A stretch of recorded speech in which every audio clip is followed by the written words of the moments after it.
portato in consiglio comunale, già con gli emendamenti di tutti gli assessori. Io affinché questo si possa realizzare ho fatto 100 passi indietro, ho ritirato tutto quello che io volevo per Agrigento pur di poter raggiungere questo obiettivo e ci sto riuscendo.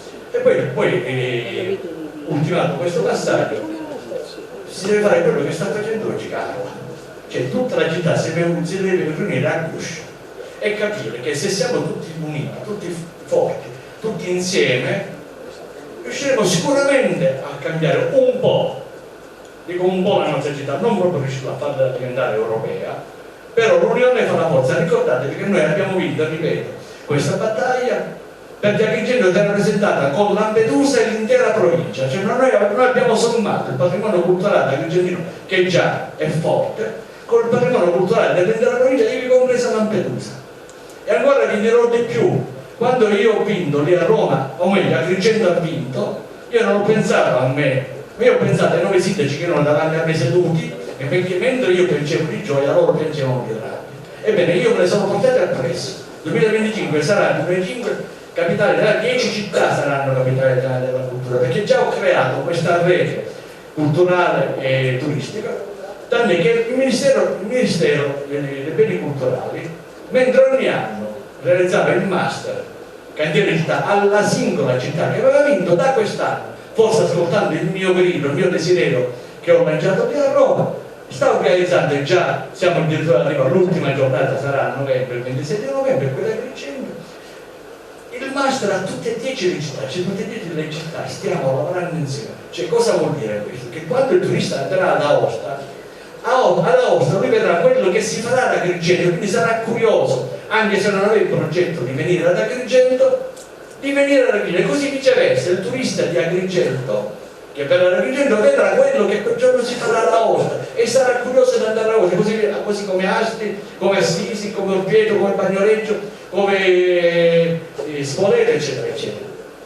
Quindi cerchiamo ora di unirci al guscio, tutti gli agrigentini dobbiamo essere consapevoli, dobbiamo essere consci di quello che stiamo attraversando e di quello che possiamo fare. Ci vuole pochissimo per rispettare anche l'ambiente, perché ascoltate, io ho una storia di media, ma la cultura già va da sé, Agrigento già è capitale italiana della cultura, lo è sempre stato, specialmente nei periodi estivi ci sono 2 o 3 eventi ogni sera. E mi diceva anche Sua Eccellenza il prefetto, che ha girato tantissimo in Italia, in nessuna città d'Italia io non ho mai avuto difficoltà dove andare prima. Ad Agrigento è successo più volte, avere l'imbarazzo della scelta se andare in un evento o in un altro. Quindi la cultura va da sé. Io gli esperti per la cultura ce li ho, esistono, che mi hanno accompagnato nella nostra vita. Io posso pensare per altro, al decoro urbano, ai servizi, alle strade, all'illuminazione pubblica, quello che magari un sindaco normale deve fare, che grazie forse a questa opportunità e grazie a questo passaporto lasciato passare forse il Ministero ci concederà. Grazie e buona continuazione di lavoro. Grazie.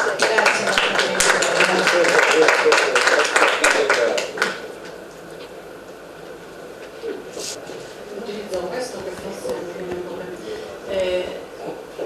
ringraziamo ancora il nostro sindaco per la presenza e per i saluti, e apriamo questo pomeriggio di lavori.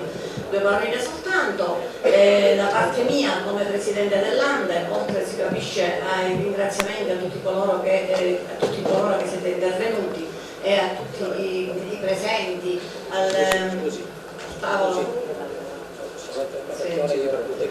della Presidenza, semplicemente per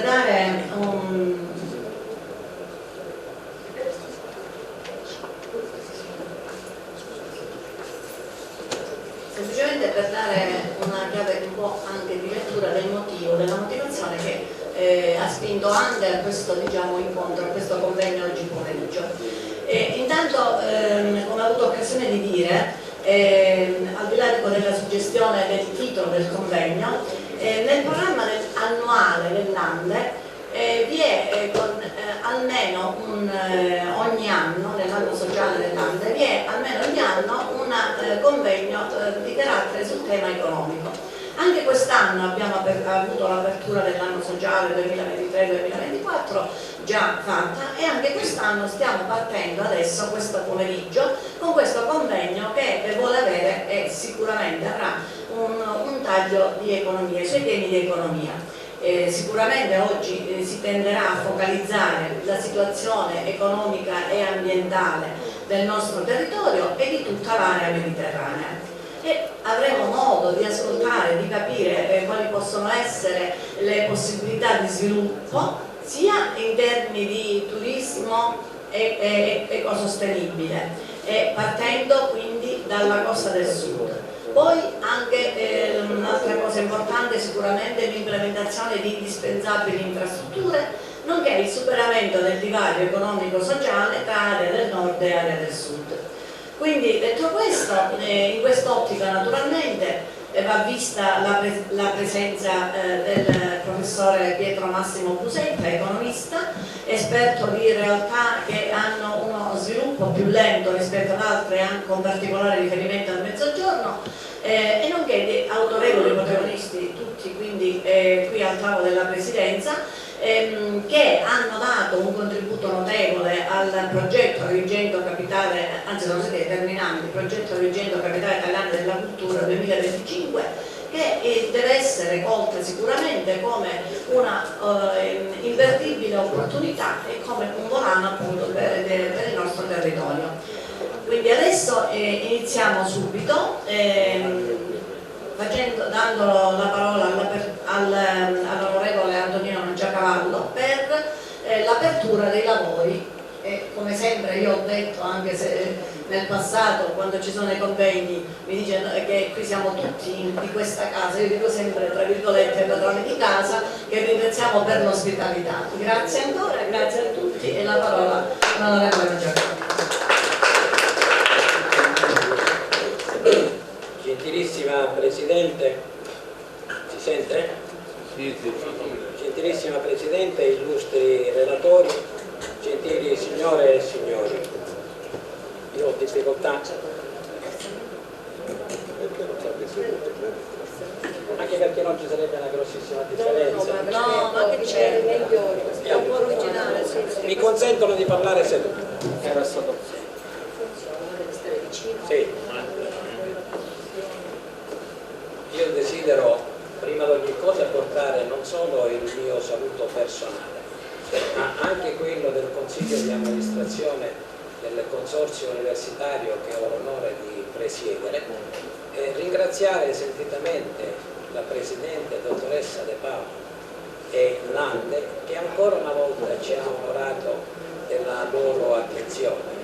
L'ho detto e lo ripeto, noi siamo i custodi di questa struttura, siamo i gestori di questa struttura, ma i veri padroni di casa sono i cittadini, sono le associazioni, sono tutti coloro i quali hanno particolarmente a cuore il futuro di questa città, così come si sta parlando oggi.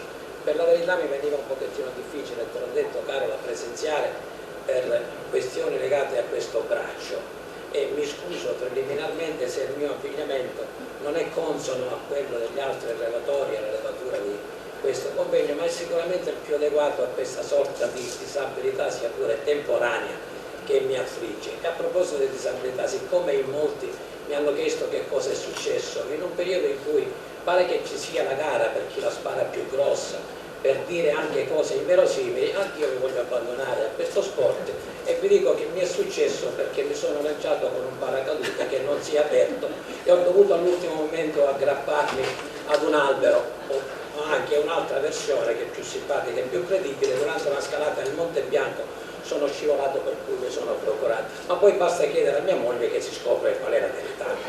Sono banalmente scivolato contro un gradino di 10 centimetri.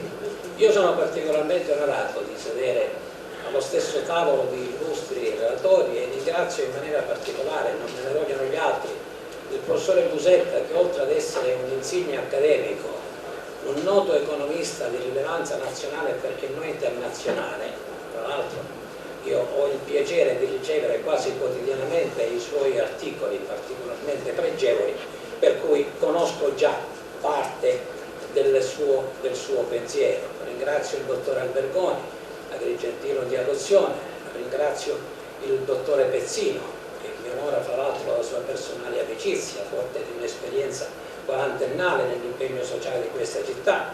Ringrazio il professore Zanini, noto storico, e anche la componente storica in questa fase ha la sua particolare rilevanza, ma ringrazio in maniera particolare Carola perché hai voluto insistentemente che questo convegno si svolgesse presso il Consorzio Universitario di Agrigento. Credo che un motivo ci possa essere e di questo ti ringrazio ulteriormente, perché questo consorzio universitario, e sotto certi aspetti anche questa sala, è legato alla vera storia, ecco il discorso della verità, è legato alla vera storia di Agrigento 2025. Ho dimenticato di ringraziare un altro relatore, l'avvocato Taibbi. Sì, scusami Giuseppe. Sì, scusami Giuseppe, che ha avuto un ruolo estremamente importante nella costruzione di questo faticoso percorso. Se sbaglio correggimi Giuseppe. Correva l'anno 2021 quando ci incontrammo piacevolmente e ci siamo detti che era il caso di tentare per la terza volta di candidare Agrigento a capitale italiana della cultura. Questa idea è nata, è maturata tra le mura di questo consorzio universitario, lo abbiamo immediatamente comunicato al sindaco che ha accolto benevolmente e con soddisfazione questa nostra proposta e vi si è costituito uno staff, un gruppo di lavoro completamente disinteressato, evidentemente a titolo completamente gratuito. Molti di questi componenti dello staff sono presenti e io desidero ancora una volta ringraziarli per il lavoro che hanno fatto, con un impegno corale, con una collaborazione disinteressata all'insegna dell'entusiasmo e della passione, a fronte delle critiche che da più parti venivano mosse, non solo dalla città di Agrigento, a questi pazzi e visionari che avevano tentato per la terza volta di candidare Agrigento, presagendo già dei risultati catastrofici che poi fortunatamente non hanno avuto riscontro con la realtà. Il dottore Di Maio, la dottoressa Cassesa, la dottoressa Atlorio, che è la direttrice dell'archivio di Stato, il dottore Castorina, la professoressa, la dirigente scolastica Sermegni, Stelio Zaccaria, Giuseppe Taibbi e molti altri, la dottoressa Orlando, che, ripeto, quasi quotidianamente si riunivano per cercare di programmare al meglio questa candidatura di Agrigento. La prima cosa che abbiamo cercato di individuare il percorso ideale che avremmo dovuto percorrere anche per evitare di commettere gli errori del passato. Se non sei d'accordo con questo mio intervento dimmelo, perché io ho cercato di consultare il manuale delle giovani marmotte per quanto riguarda l'apertura dei lavori e diceva saluti e ringraziamenti, quindi vado fuori da quelle che sono le indicazioni del manuale perché credo che sia importante in questa fase chiarire alcuni concetti che non tanto fanno parte della storia ma che dovranno servire per l'attività futura. Abbiamo scelto gli elementi chiave di questa candidatura, cioè non solo Agrigento ma l'intera provincia, non solo puntare sul passato ma principalmente sul futuro. Abbiamo anche poi all'interno del logo ipotizzato che poggiavamo il nostro impegno sulle spalle possenti del Telamone per proiettarci verso un futuro che ancora oggi è aperto per la città di Agrigento, non in una visione provinciale o provincialista, ma in una visione internazionale che le spetta, non solo per i 2600 anni di storia, ma per quello che può esprimere sul piano della cultura, del paesaggio, dell'architettura, dell'economia, dell'occupazione e così via. Abbiamo scelto una serie di elementi, ci siamo rivolti alla politica perché è bene sottolineare anche questo aspetto. Non a caso ci ha onorato della sua presenza con un intervento straordinario il Presidente dell'Assemblea regionale siciliana all'audizione del 27 marzo, l'onorevole Gaetano Galvagno, che ha assunto una posizione di responsabilità e di impegno davanti alla commissione che rappresentava il Ministero a completamento di un lavoro che, senza falsa modestia, sicuramente ha visto questo staff da me coordinato al lavoro per circa 2 anni. Non è stato un lavoro che consisteva in una passeggiata occasionale, quasi quotidianamente abbiamo consultato associazioni, fondazioni, privati cittadini, imprenditori, forze sociali. Dimenticavo di ringraziare anche il dottore Buscemi che in rappresentanza delle forze sociali ha dato sicuramente un fattivo contributo anche alla elaborazione del progetto. Ho girato assieme ai componenti dello staff, non tutti ma alcuni, l'intera provincia consultando tutti e andando alla ricerca di progetti, di idee, di proposte, di mini programmi che potessero servire alla elaborazione di un programma più vasto, così come è stato. Abbiamo raccolto più di 100 progetti che io ho avuto il piacere, assieme allo staff, da solo non avrei fatto niente. La forza è stata quella dell'impegno comune, del lavoro di squadra, e quando è stato individuato a seguito di un bando pubblico, è stata individuata l'associazione Meno per la elaborazione del progetto, era luglio inoltrato, abbiamo avuto il piacere di consegnare queste idee progettuali, questi progetti che avevamo raccolto con fatica, devo dire, all'associazione Meno, al dottor Albergoni, che ha redatto questo progetto che è stato poi presentato ed è stato riconosciuto meritevole di attenzione e di essere premiato. Non la faccio lunga, era il 31 marzo.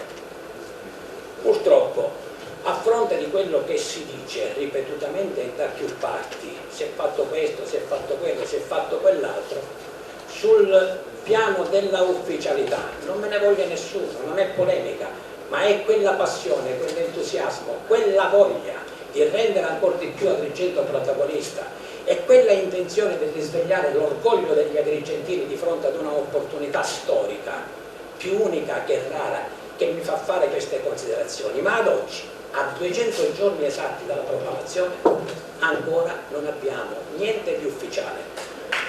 Non ha nessuna importanza lavorare in incognito o lavorare dietro le quinte, e non è una questione di trasparenza, è una questione di fattività.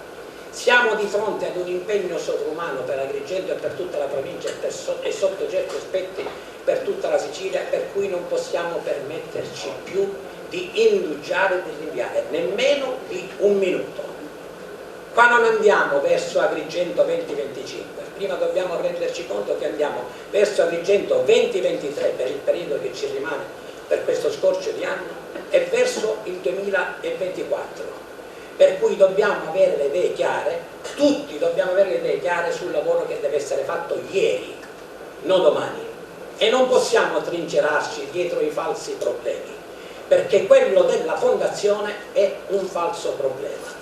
La fondazione è e dovrà essere solo uno strumento che dovrà svolgere una funzione di coordinamento, di indirizzo e anche di controllo per tutte quelle attività, le più complesse, le più articolate, le più variegate, che dovranno caratterizzare non un mese, ma dovranno caratterizzare un periodo anche di anni in cui Agrigento dovrà essere meritatamente al centro del mondo. Mi dispiace che non sia presente il sindaco. A me non interessa che nel 2025, il 13 di marzo, ad Aosta si sappia quello che si fa ad Agrigento, o il 14 di aprile a Civita di Bagnoregio si sappia che cosa si sta facendo nella Valle dei Templi. A me interessa che Agrigento sia pronta a questo incarico particolarmente rilevante e prestigioso di capitale della cultura che si deve offrire al mondo con tutte le sue peculiarità. Abbandoniamo la fondazione. Avremmo dovuto, o avrebbero dovuto già, effettuare una serie di lavori che con la fondazione non hanno niente a che vedere, e qualche accenno l'ha fatto il sindaco, per andare verso la valorizzazione. Il professore Busetta ne parlerà sicuramente ampiamente, non solo delle coste, ma di tutte le peculiarità, di tutte le ricchezze, e sono tantissime, che caratterizzano la provincia di Agrigento. Non sarà compito della fondazione fare in modo che quello scempio del viadotto Morandi, che ha ancora le transenne in legno, che è la porta d'ingresso per chi viene dal versante trapanese, non è ammissibile che il viadotto Morandi nel 2025 si presenti così come ora. Così come non sarà ammissibile che per arrivare da Palermo o da Agrigento si debbano superare 25 ostacoli, 38 semafori e possibilmente arrivare il giorno dopo. Questo non è compito e non potrà essere compito della Fondazione, è compito di chi assume delle responsabilità operative che deve onorare immediatamente. Il problema di Agrigento è anche infrastrutturale, non riferendomi all'aeroporto come è stato detto, al porto, ci vogliono altri tempi, ma per quanto riguarda l'infrastrutturazione per raggiungere i vari centri abitati che sono delle perle, caro, l'abbiamo detto più volte e lo ripeto, dato che parliamo di valorizzazione delle coste, e ora ci ritorno, se qualcuno volesse raggiungere il litorale che si affaccia sull'isola Ferdinandea, come ci arriva? In taxi? Treno non ce n'è, autolinee non ce n'è, con la bicicletta, con il monopattino ci potrà arrivare. Perché non ci siamo preoccupati, e non è un plurale maiestatis, perché non ci siamo preoccupati di quell'attività programmatoria che è il fulcro, che è l'elemento fondamentale di capitale italiana della cultura? Perché non abbiamo proceduto con una programmazione doverosa? Possibilmente riprenderà questo concetto un super esperto, il professore Busetto, una programmazione doverosa della recettività alberghiera, dei bed and breakfast. Perché non ci siamo preoccupati della programmazione di una proposta sanitaria che è fondamentale quando si prevede che arrivano milioni di turisti? Perché non ci siamo preoccupati di tante altre cose che non possono più aspettare? Ma diciamo sul serio e raccontiamo ancora alle persone che siamo fermi perché non è partita la Fondazione. Non è questo il problema. E io lo sto dicendo non per muovere critiche o per accendere polemiche, ma lo sto dicendo perché mi brucia il cuore. Perché dopo tutto quello che abbiamo fatto, e abbiamo fatto tanto, e lo rivendichiamo con forza, perché è giusto dire chi ha lavorato, non si offenda nessuno. Credo che sia arrivato il momento di non rinviare più e di coordinare i lavori in maniera intelligente, moderna, competente e razionale, perché la posta in gioco è particolarmente elevata. E vengo al tema della giornata e concludo. Perdonami Carola. La valorizzazione delle coste. Alcune coste sono già abbondantemente valorizzate, come ad esempio Scala dei Turi, ma abbiamo delle realtà che ci invidiano. C'è gente che va alle Maldive quando le Maldive le abbiamo a 3 chilometri da noi. Ma come possiamo raggiungere queste coste? Che cosa ci dobbiamo fare in queste coste? Professore Busetta, tu sai quanti piani spiagge comunali ci sono? Tu sai quanti piani di utilizzo del demanio marittimo sono stati elaborati in queste contrade? Sai quanti servizi sono stati organizzati per la piena valorizzazione di queste coste? Faccio un esempio, ne abbiamo parlato in passato col dottore Albergoni. C'è una realtà straordinaria, che è quella dell'isola Ferdinandea. L'isola Ferdinandea è conosciuta nel mondo per questioni di diplomazia, per questioni di scontri istituzionali fra vari stati, per quello che offre come parco archeologico sottomarino che potrebbe attirare, spero che questo avvenga, milioni di appassionati di diving. Come mai nessuno si è preoccupato, come ha proposto il dottore Macaluso, persona particolarmente esperta in queste ricerche, che mi onora della sua amicizia e che io ho voluto partecipasse attivamente ai lavori di questo comitato, di questo staff? Perché non ci siamo preoccupati di farne un SIC, un sito di interesse comunitario sotto l'egida della Comunità Europea? Ne hanno parlato riviste internazionali, dal New York Times a giornali tedeschi o a giornali inglesi o a giornali di tutta Europa, e noi stiamo ancora qui a discutere di che cosa faremo la prossima settimana con la Fondazione. Credo di dover approfittare di questo particolare favorevole momento anche per l'autorevolezza dei presenti, sia a questo tavolo sia in platea, per avere un sussulto di dignità, di impegno e principalmente di responsabilità. Non è consentito a nessuno fare in modo che si perda questa occasione. Io non ho pregiudizi nei confronti di nessuno, non voglio ingenerare scontri con nessuno, ho messo a disposizione e continuo a mettere a disposizione in maniera la più disinteressata possibile quella umile, modesta esperienza che, così come ho portato in passato, potrò portare in futuro. E ne abbiamo parlato pure con il vicepresidente, non è una disponibilità personale, è una disponibilità del consorzio universitario, e mi faccio interprete anche della volontà, non del pensiero, espressa dai componenti dello Stato con un documento che è stato votato all'unanimità prima della proclamazione, di essere disponibile a lavorare anche di notte per raggiungere l'obiettivo di onorare questo riconoscimento che ci è stato ottenuto. Io capisco che posso rappresentare, come diceva il poeta, poca favilla, ma se poca favilla, gran fiamma, poca favilla, se poca favilla, gran fiamma seconda, voglio sperare che l'impegno di tutti, nessuno escluso e senza pregiudizi di sorta, possa finalmente determinare un viraggio di comportamenti più che di proclami che possano effettivamente far partire nel 2023 quello che forse riusciremo a realizzare nel 2025. Scusate, ma questo è il mio pensiero. Buon lavoro.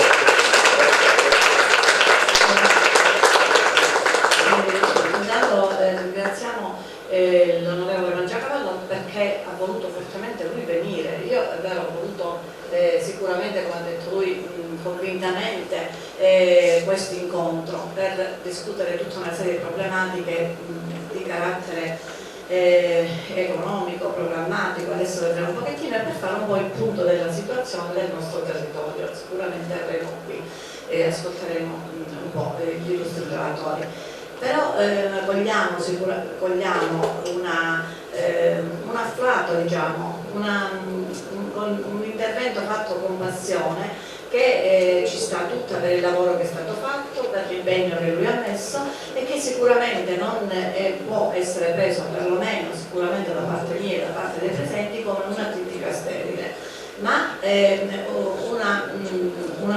delle proposte affinché si attui un richiamo all'operatività. Questo è sostanzialmente quello che in modo molto stringato e con un concetto molto più semplice, superando quei gap del nostro territorio, in ragione appunto tutti quanti del perseguimento dell'obiettivo finale, e cioè un'ottima riuscita che ci ha visto così impegnati nel progetto di Agrigento Capitale Italiana della Cultura 2025. E adesso, per economia di tempo, passo subito, ma non posso non presentare la platea come nel mio stile della conduzione dei lavori, il professore Pietro Massimo Busetta, docente ordinario, diceva l'onorevole Mangiacavallo, della facoltà di economia di Palermo, presidente dal 2021 del centro studi La Loggia. Già nel 2018 l'abbiamo visto qui presidente del consorzio universitario di Agrigento, componente del consiglio direttivo della Società Italiana di Economia, Demografia e Statistica, è socio dell'International Statistic Institute, componente del CDA di Svimez, e si è occupato prevalentemente di credito e del mercato del lavoro. Esperto della realtà come Giorgio Cardi a sviluppo più lento, per non parlare espressione ritardata, con particolare riferimento al Mezzogiorno. Colpisce del professore Busetta il numero di saggi, insomma ne abbiamo parecchi, io dico qualcuno ne voglio soltanto ricordare, diversi saggi, perché sono già emblematici dell'impegno sulle materie, sui temi che ho enunciato, come nel 2005 e 2005 un collegamento per lo sviluppo, le ragioni del sì per il ponte sullo stretto, quindi già nel 2005 ne aveva quasi 10 anni fa parlato di questo problema, l'aveva affrontato, non solo parlato. Nel 2006 l'isola del tesoro, la potenzialità del turismo culturale in Sicilia. Un altro saggio, un libro del 2018, Il coccodrillo si è affogato, Mezzogiorno, cronache di un fallimento annunciato e di una possibile rinascita. Nel 2021 ancora sulla stessa scia il lupo e l'agnello, dal mantra del sud assistito all'operazione verità. E arriviamo al 2023 con la rana e lo scorpione. Ripensare il sud per non essere né migranti né briganti. il titolo della relazione del professore Pietro Massimo Busetta prende spunto appunto da questo ultimo suo saggio, dal titolo La rana e lo scorpione, e quindi insomma gli do subito la parola in modo tale che avremo il piacere di ascoltarlo e di vedere un po' tutto il panorama che ci delinea da un punto di vista economico anche della macro area, ma del nostro territorio, sicuramente il territorio della macro area del Mediterraneo. Grazie professore. Sono particolarmente felice di essere qui ad Agrigento perché mi legano tante cose, cioè capisco tutto sommato, mi legano tante cose, cioè il fatto di essere nato in questa provincia, il fatto di aver fatto gli studi medi superiori qui ad Agrigento, il fatto di essere stato presidente del consorzio, insomma non è una realtà a me distante per nulla. E poi ritornare al consorzio per poter parlare di questo avvenimento così importante mi pare un privilegio incredibile. Ringrazio ovviamente la nostra allora, Carola De Paoli, con la quale ho avuto un insieme di rapporti, peraltro in occasione qualche mese fa di presentare il mio proprio ultimo libro, La rana e lo scorpione, che oggi ho portato qualche copia se qualcuno è interessato. Sì, ma non importa. Praticamente poi ringrazio il Presidente del Consorzio, il nostro ospitante, che continua ad essere padrone di casa, che è il nostro padrone di casa, che fondamentalmente ha fatto, e poi è uno che ha le mani in pasta, nel senso che in questo discorso della cultura ci ha messo l'anima, e quindi evidentemente il suo intervento così coinvolto dipende dal fatto che un'occasione come questa non va assolutamente sprecata. E poi i tanti amici che sono al tavolo, che conosco da sempre, alcuni anche parenti. E quindi ma allora il tema di fondo è quello proprio del verso Agrigento 2025, cioè io quando parliamo della provincia di Agrigento dobbiamo parlare di occupazione, che credo che sia l'elemento fondamentale di qualunque tipo di discorso. Qui abbiamo una realtà, la provincia di oltre 400.000 abitanti, che continua a perdere abitanti negli ultimi anni, una realtà che ha solo poco più di 100.000 occupati, per avere poi una dimensione di quanti dovrebbero essere gli occupati in questa realtà, per evitare che la gente se ne andasse, per evitare che ognuno di voi abbia un figlio, un nipote o un parente fuori da qui, perché di questo si tratta ormai, e questo è terribile, è il fallimento di una classe dirigente argentina, siciliana e meridionale, perché ogni anno 100.000 persone se ne vanno dal mezzogiorno, ogni anno 25.000 persone se ne vanno dalla Sicilia, ogni anno il costo per 100.000 persone che se ne vanno dal mezzogiorno è 20 miliardi, che è il costo della formazione, 200.000 euro a persona, il costo della loro formazione è tanto, e questo lo perdiamo ogni anno, lo regaliamo agli altri, e poi utilizzano le nostre intelligenze, i nostri ragazzi, perché sono estremamente brillanti e con le nostre università molto preparati e vengono molto richiesti. Bene, quindi bisogna partire da questo, per capire che il lavoro che bisogna fare in questa provincia è un lavoro enorme, perché per arrivare al rapporto di una provincia come quella per esempio di Reggio Emilia o di una regione come quella della Emilia Romagna, per arrivare al rapporto che c'è da loro bisogna avere oltre altri 100.000 posti di lavoro da qui. Avete presente cosa vuol dire 100.000 posti di lavoro? Pensate che una Fiat ne fa 3.000 nel momento in cui era a Termini Imerese. Considerate, se ci sono 10 Fiat sono 30.000, se ce ne sono 20 sono 60.000, se ce ne sono 30 sono 90.000. Noi abbiamo bisogno di 30, è chiaro che non avremo mai, non vorremmo mai non le vorremmo mai nemmeno nel 90 Fiat, però la dimensione quantitativa, per avere chiaro, l'idea è quella.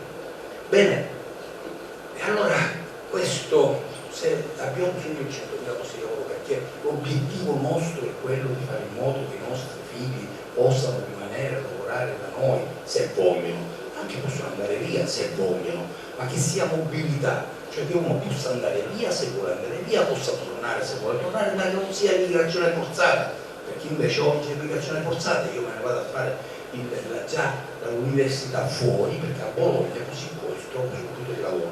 Ormai unisce a rinesce, cioè no, per noi non è, quando un padre dice io mio figlio ce l'ho a Bologna, non è che lui si vergogna del fatto che non gli ha dato un futuro qui, lui è felice di dire che è a Bologna, cioè abbiamo perso pure la capacità di vergognarci di quello che è un fallimento totale di un percorso, abbiamo perso anche questo.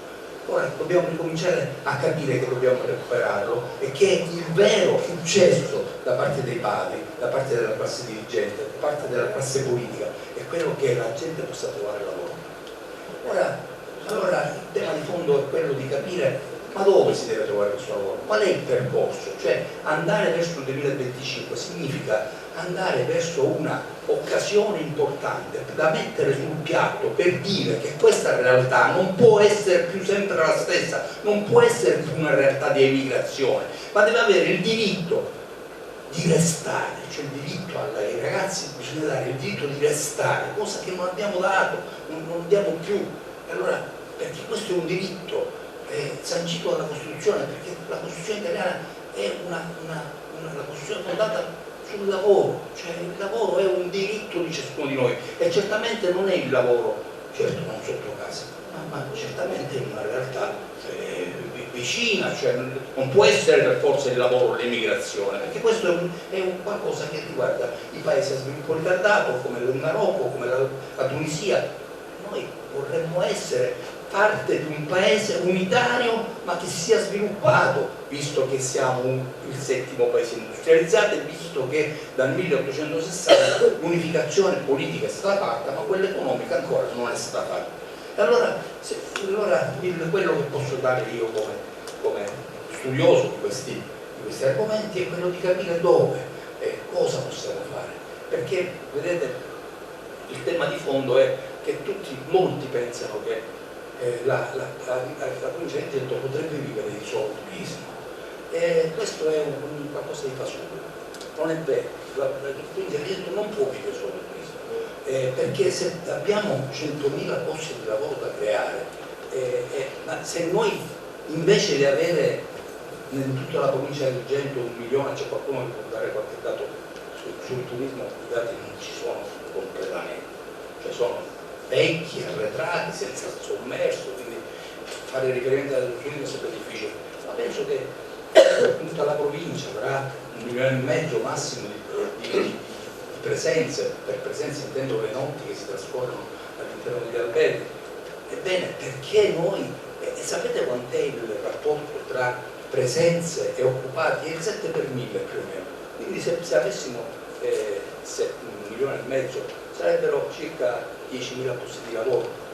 Vedete che se lo facessimo diventare 5 milioni invece che 1 milione, 2, 1 milione e 3, arriveremmo a fare quelle 30-40.000 posti di lavoro che sono fondamentali, importanti, che sono una soluzione che non dobbiamo assolutamente perdere. L'occasione dell'Agrigento Capitale della Cultura è un'occasione per pensarci, è un punto di inizio per capire da qui a 10 anni dove dobbiamo arrivare, ma non sono sufficienti. Allora è necessario che ci siano altri vettori importanti, li chiamiamo drivers, cioè vettori sui quali insistere, che è quello per esempio della logistica. Abbiamo porti fondamentali in questa costa, da Licata a Porto Empedocle, a Sciacca. Noi abbiamo porti che sono stati nel passato e noi siamo anche di fronte a Suez, siamo di fronte alla Tunisia, lo sanno soltanto gli extracomunitari che arrivano, passano c'è qualcuno che è arrivato con il surf a Pantelleria, a Lampedusa arrivano con carrette incredibili. Ebbene, Lampedusa peraltro all'interno di questo progetto di capitale della cultura, secondo me saggiamente, perché forse è stato uno degli elementi che ha fatto svoltare. Bene, e allora dobbiamo valorizzarla questa proiezione, dobbiamo valorizzarla. Attenzione, qua c'è un passaggio piccolo che devo fare, perché tutti quanti ci dicono che noi dobbiamo essere la batteria. Questa è la batteria, questa è una grande fregata. Ci stanno riproponendo gli specchietti dicendo che sono brillanti, perché è la stessa la batteria come lo siamo stati con Gela, con Milazzo e con Pozzalo o con Priolo. Cioè la batteria, quando arrivano e ti mettono, ti massacrano Gela a due passi dalle mura greche o puniche? Greche, dalle mura greche. Dopodiché adesso ti lasciano il voto assoluto, bisogna rimettere a posto il territorio ed è differente, complicato e costosissimo, e ci hanno detto che questi erano i posti di lavoro. Questo non erano posti di lavoro, questo è il prezzo che noi pagavamo per avere i posti di lavoro che non abbiamo avuto. Ora ci vogliono fare la stessa cosa. Prima c'erano le raffinerie, ora non ci sono più le raffinerie, ora ci sono i campi eolici e i campi solari e i rigassificatori. Metto qua, so che dico un argomento di quelli terribili. Non so se avete notato, tra l'altro c'è una contraddizione schizofrenica. Da un lato viviamo la capitale della cultura, dall'altro ti diciamo che facciamo un rigassificatore a 3 km dalla Valle dei Templi. E l'ENI, ovviamente, la SNAM si sono scatenati, pagine di pubblicità e anche, oltre a pagine di pubblicità, titoloni, rigassificatore. Questo ministro dell'ambiente deve essere tolto perché non è all'altezza, perché non capisce. Ragazzi, io lo posso dire ragazzi, ma guardate che ho l'altra fregata. Cioè le pale eoliche e gli impianti solari e i rigassificatori sono un prezzo che forse alcune parti del paese devono pagare, perché il sole che c'è qui, che c'è qui, non c'è altrove, ma è un prezzo. Se in cambio ti danno qualche cosa, io ti do il mio territorio, te lo massacro per certi aspetti, stai attento a non massacrarlo troppo perché su questo io ci devo vivere, dopodiché tu in cambio mi dai posti di lavoro veri. Pensate che un albergo di 400 posti letto fa 200 persone, ci vogliono più o meno. Il rigassificatore credo che a regime vada con 50-60 persone. Questo è il discorso. Ma siccome hanno tutte le autorizzazioni, a questo punto viene comodo, costa un mare di soldi, se lo venderanno probabilmente, e quindi questo ovviamente. Quando c'hai il parente povero, gli dai schiaffi e non si deve lamentare. Noi siamo il parente povero, siamo quelli che sono marginali e periferici, e quindi si può fare qualunque cosa. Sono fatti gli impianti a Siracusa, a Milazzo di fronte alle Eolie, perché non si può fare a Porto Empedocle? Ma dico, ma non, scusate, ci sono tanti territori che avete già massacrato, c'è Gela, ci sono altri territori che già sono stati utilizzati per questo, perché non andate là? No. Colore. Bene. Parentesi chiusa per sapere qual è la mia posizione su questo aspetto. Andiamo avanti. Quindi turismo, il manifatturiero diventa fondamentale, non possiamo pensare di non averlo, ma non è il manifatturiero quello del rigassificatore, il manifatturiero è quello vero, quello dell'Enel che va a Catania e che fa i pannelli solari e che fa 3-4 mila posti di lavoro. Il manifatturiero è quello che Giorgetti si va a fregare a New York facendo andare l'Intel che fa microprocessori invece che a Catania, a Verona, la fa andare a Vigasio, a 8 km di Verona. Sapete che ci andrà a fare gli ingegneri, i nostri figli, che prima si lavoreranno a Catania e a Palermo e poi dovranno andare lì, perché loro non ce li hanno le persone per poter mettere in funzione, gli ingegneri non ce li hanno. Un assurdo, incredibile, ma quella era polpa, non era il rigassificatore, quello me lo piglio io. E così, quindi il manifatturiero. E sul manifatturiero noi dobbiamo avere un certo tipo, perlomeno dovremmo avere 30.000 posti di lavoro sul manifatturiero. Dobbiamo attrarre investimenti all'esterno dell'area.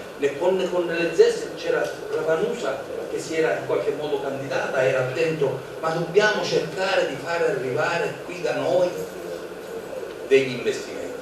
Ma per fare questo, perché qualcuno dall'esterno venga ad investire, io ho avuto mezz'ora, quella mi piglio, a mezz'ora finisco, per poter fare arrivare gli investimenti. Pensate, investimenti internazionali, che sia un investimento nel turismo che sia un investimento nel manifatturiero. Parlo del manifatturiero, c'è bisogno di due precondizioni: che ci sia un'infrastrutturazione buona, cioè che io possa raggiungere il posto in tempi brevi, aereo, alta velocità, autostrada. Primo discorso. Secondo, che ci sia una criminalità organizzata messa all'angolo, perché l'imprenditore non vuole rischiare la vita, vuole rischiare soltanto i suoi capitali. L'esempio di Perograssi a Palermo è illuminante. Io credo che qui molto lavoro sia stato fatto, bisogna essere grati anche ai magistrati, perché è figlio loro il Livatino, che peraltro ha intitolato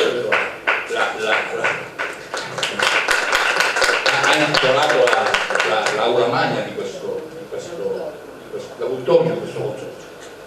Quindi il lavoro si è stato fatto e non è che si possa fare i miracoli improvvisamente, ma bisognerà continuare. Però non bastano queste due cose, c'è bisogno anche di avere due vantaggi, cioè essere competitivi con gli altri, con la Polonia, con l'Ungheria, che questo stanno facendo, o anche con la Germania stessa, ma con la Irlanda. Due vantaggi: uno è di avere un costo del lavoro più basso, facendo diminuire il cuneo fiscale, cosa che il governo ha fatto, ma l'ha fatto per tutto il territorio, quindi diventa estremamente difficile. Noi ad Agrigento dovremmo avere dei vantaggi particolari, considerata la situazione complessiva che viviamo. E poi ci dovrebbe essere un altro discorso: che gli utili che vengono da queste imprese in qualche modo per qualche anno siano non tassati, detassati. Cosa fanno? Quello che fanno gli altri. Ora, Agrigento credo che sia una tipica realtà di quello che non bisognerebbe fare. Agrigento è l'unica realtà siciliana che è a distanza di oltre 2 ore da qualunque aeroporto, di oltre 2 ore. Ho fatto tanti convegni nella mia vita, avete visto che ero iscritto a questo International Statistical Institute. Andai una volta a Shenzhen in Cina, e praticamente lì si doveva decidere dove fare il convegno successivo. E qualcuno pose il tema di Coimbra, Portogallo. Immediatamente dissero no, Coimbra non è possibile perché è a 2 ore da un aeroporto, sia da Lisbona che da Porto. È necessario prendere un posto dove la persona possa arrivare, parlare del suo paper e nello stesso giorno andarsene. Poi magari uno rimane una settimana. Capite?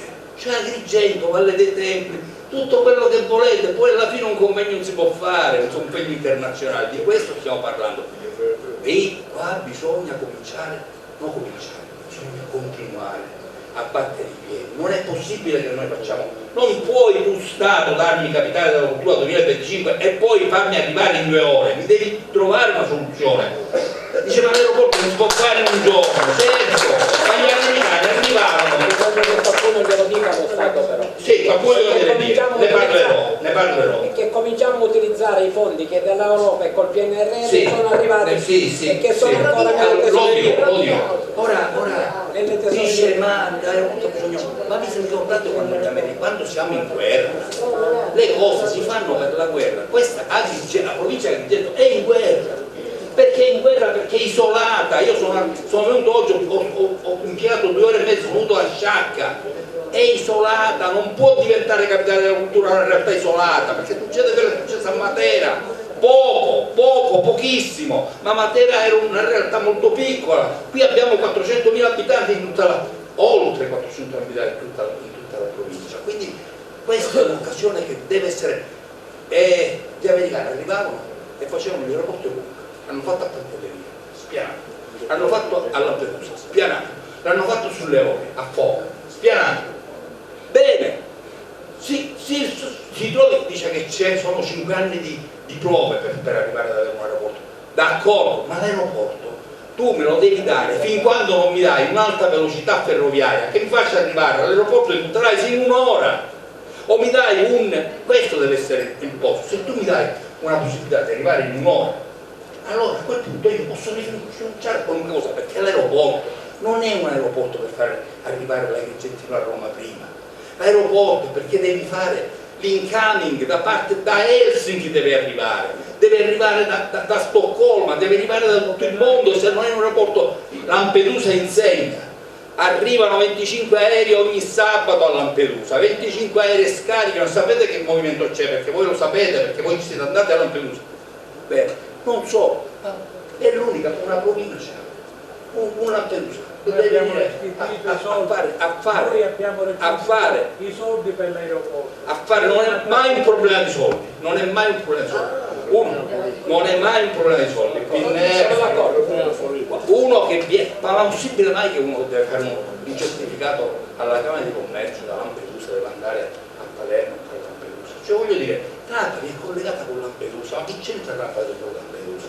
Quando l'Agrigento vuole avere i suoi cittadini, quelli che sono della sua provincia, vicini, anche questo può essere un elemento da giocarsi, se si vuole, e se non si è classe dominante estrattiva. Io nel mio libro parlo proprio di classe dominante estrattiva. Lo sapete cos'è la classe dominante estrattiva? Vi è una differenza notevole tra classe dirigente e classe dominante. La classe dirigente è quella che ha come obiettivo il bene comune, si mette lì e si candida per poi arrivare a far sì che il territorio gli alloggia di una volta, quelli che praticamente provincia di Agrigento che facevano attività sociale. Tu, Salvatore, questa storia la conosci meglio di me. Bene, perché quindi si pongono il problema di far crescere il territorio. Questa è classe dirigente. Anche la legge elettorale, che non abbiamo anche, certamente. Poi c'è una classe dominante estrattiva, quella che praticamente ha non come obiettivo il bene comune, ma come obiettivo la propria sopravvivenza, quella che ha come obiettivo i propri clienti, quella che non mi fotte niente del concetto capitale, perché non gli interessa a me che a me viene. E dovrebbero essere qua non ci sono. Non importa, sa, il lavoro che io faccio da qualche anno a questa parte è un lavoro di propalazione di queste idee in giro. Sa quanto danno sta facendo? Perché per esempio con l'autonomia differenziata abbiamo un poco di intellettuali tutto nel giorno, ci siamo messi a lavorare e non sta passando. In altro momento sarebbe passata tranquillamente. Ma vado avanti per chiudere nei tempi dati. No, aspetta, no, anche perché così a noi. Grazie.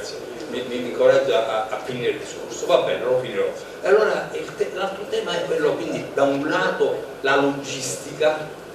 La logistica significa per Porto Empedocle, le grandi navi crociere. Abbiamo inaugurato il molo solidale a Palermo, che vi invito a vedere perché è la fine del mondo. Abbiamo avuto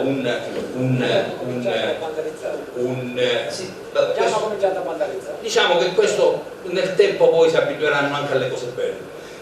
Poi non vandalizziamo i tempi. Perché non si vandalizzano i tempi? Perché la gente è più brava? No, perché ci sono i controlli adeguati. Quindi quando ci sono i controlli adeguati i beni culturali non vengono vandalizzati.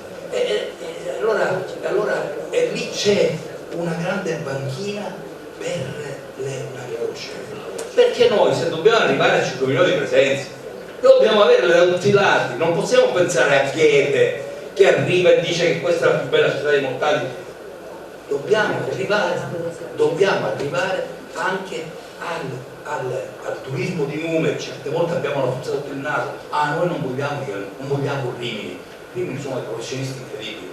Certo, noi oggi che siamo dopo Rimini, non siamo contemporanei a Rimini, dobbiamo avere delle possibilità di utilizzare la nostra costa, il nostro territorio, non solo la costa, Caltabellotta che cosa è, Manaro che cosa è, esattamente Racalbuto con la Fondazione Ciaccia, esattamente il percorso delle miniere, Cianciane e Alessandria, dove si vanno cioè noi abbiamo un territorio, Sciacca, la fine del mondo, la stessa Licata con Torre di Gaffo, e poi ci sono altri, quindi la conosco questa zona.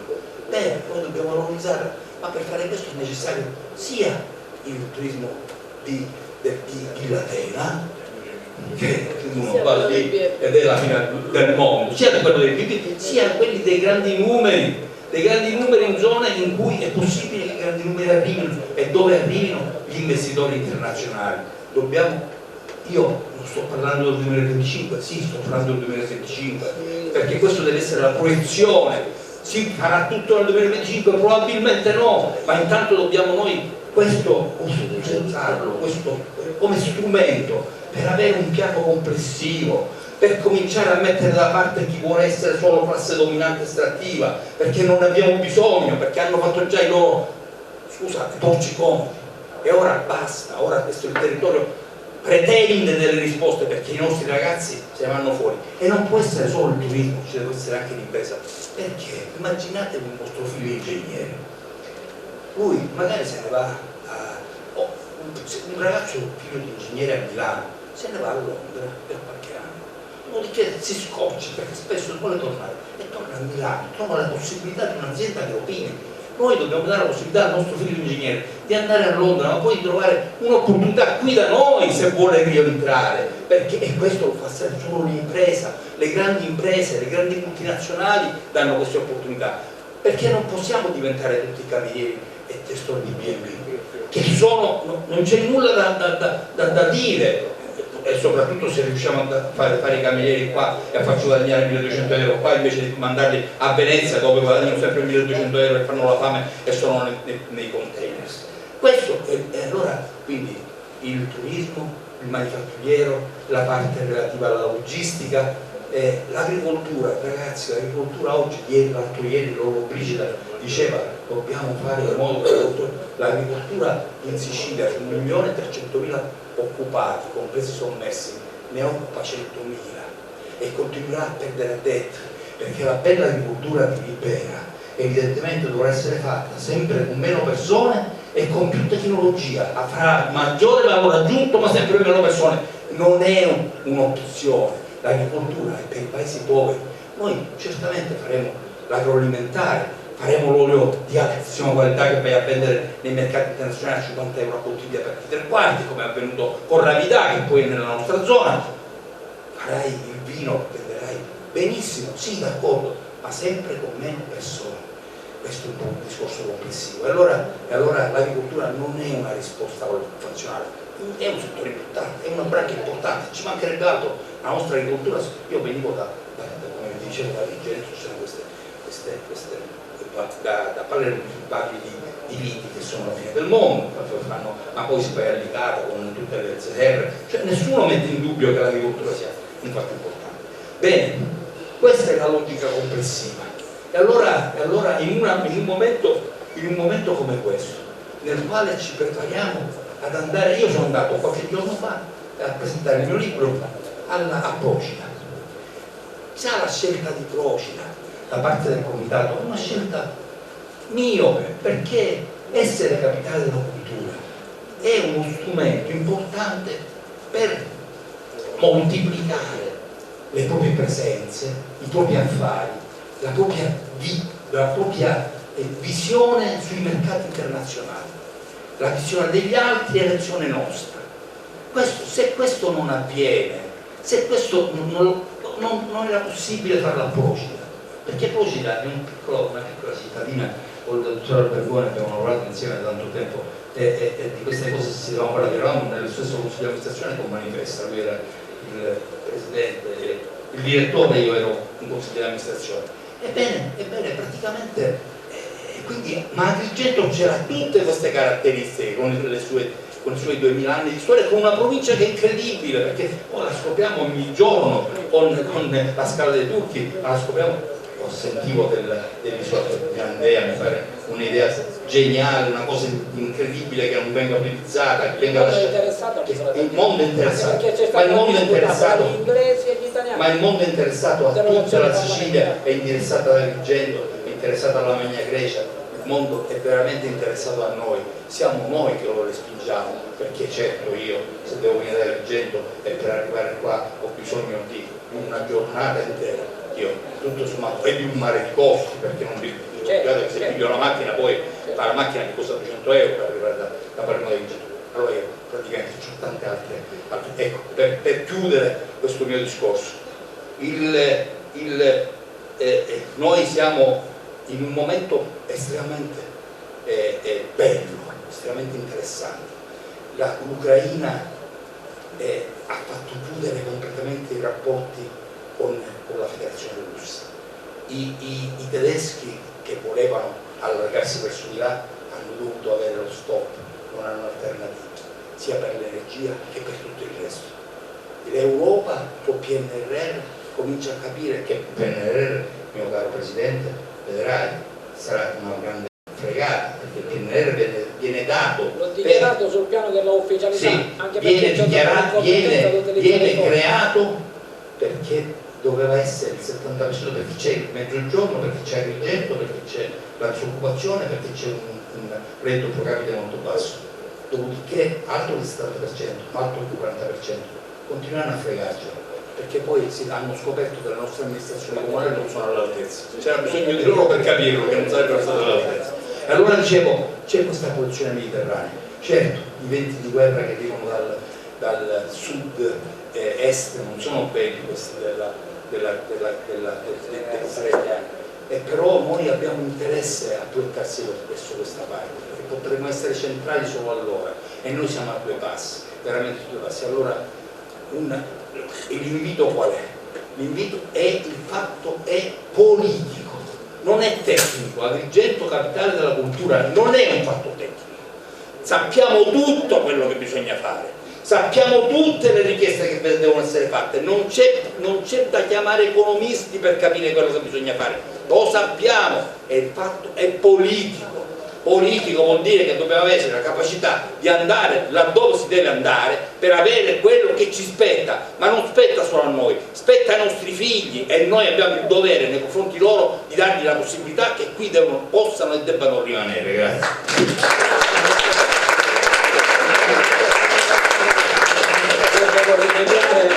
Ad un'omissione, ad un errore di omissione, nei ringraziamenti dei componenti dello staff ho dimenticato due componenti fondamentali, due assi portanti di questo staff, che sono il dottore Castorina e l'avvocato Taibbi. È stata solo una dimenticanza, quindi a loro il mio più sentito ringraziamento. Ripetita aiuto. E quindi abbiamo seguito con moltissima attenzione e sono stati toccati tutti i temi che noi alla fine volevamo proprio sentire, diciamoci quelle che erano le nostre attese, e sono state rispettate e non c'era assolutamente deluso, ma anzi saremmo state ad ascoltarla ancora di più. E alla fine poi tutto questo panorama della situazione siciliana, argentina, ma più che altro argentina, su cui si è giustamente soffermato come profondo conoscitore, perché il professore è di questa terra, si riassume con tutti i benefici. Sì, è vero, lei poco fa è partito dalla mobilità, poi alla fine come una matriosca ci siamo arrivati dopo, cioè la logistica e tutto. Perché la logistica consentirebbe di sconfiggere la nostra realtà isolata, perché appunto favorirebbe sia il turismo che l'industria manifatturiera, di cui abbiamo ascoltato appunto l'importanza, e quindi questo creerebbe un incremento dell'occupazione, riducendo quantomeno la mobilità dei ragazzi, che dovrebbe diventare da forzata a volontaria. Quindi sono tutti elementi come le scatole cinesi collegati, e per certi versi, mentre parlava poco fa il presidente Mangiacavallo, io ho preso pure qualche appunto, ho visto che in molti aspetti, dico, al di là degli aspetti dell'impegno personale eccetera di cui ha parlato, anche lui ha parlato di logistica, anche lui ha toccato questi elementi fondamentali di cui praticamente tutti poi vogliamo che ci sono. E quindi adesso è il momento di ascoltare l'avvocato Giuseppe Taibbi, non senza... Tuo permesso rinuncia al curriculum. Vuoi rinunciare al curriculum?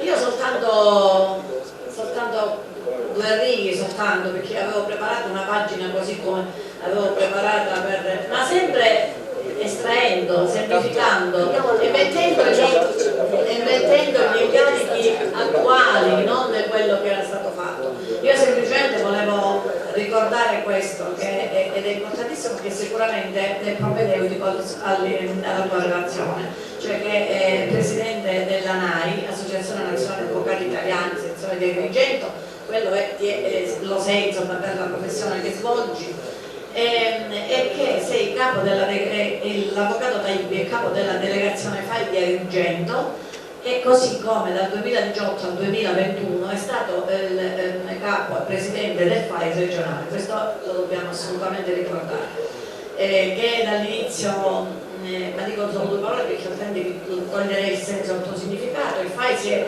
occupato prevalentemente della valorizzazione del patrimonio storico-artistico italiano e poi del paesaggio, più di recente dell'ambiente, che è appunto poi al centro della sigla Fondo Ambiente Italiano. Volevo dire che al FAI volevo ricordare che, anche perché abbiamo in sala il dottore Cilona, al FAI è stato riconosciuto il premio Teramone per la pace. La delegazione FAI di Agrigento è anche socia promotrice della strada degli scrittori e si è occupata della riattivazione del treno storico della Valle dei Templi dopo 38 anni di attività del FAI, che collabora chiaramente con il parco archeologico e paesaggistico.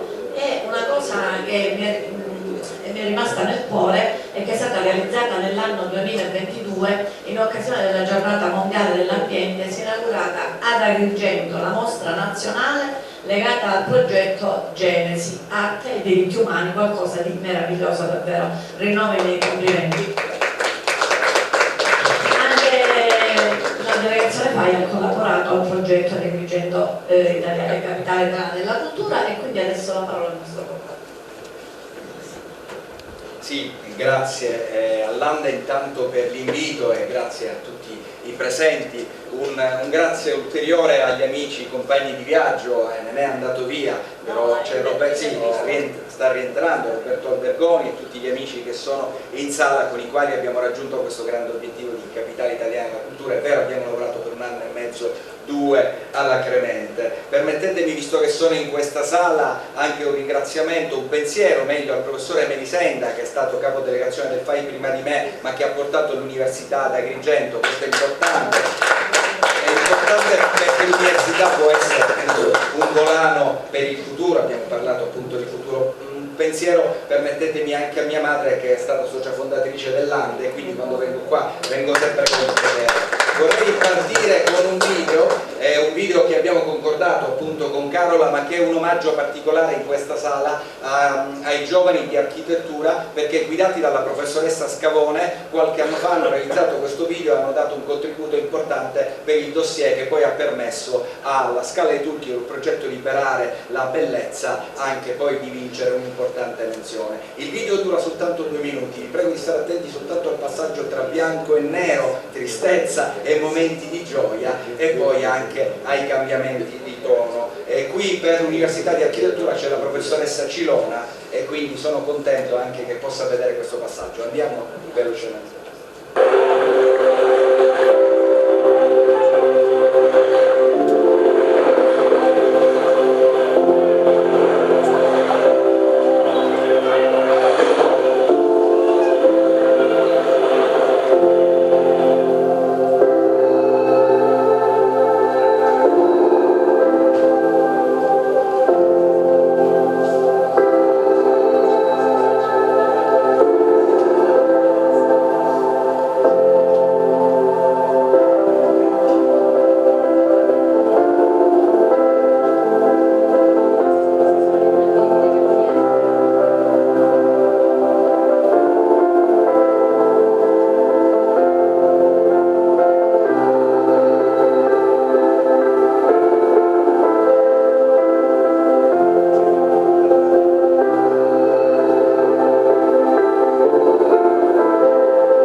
va bene lo stesso.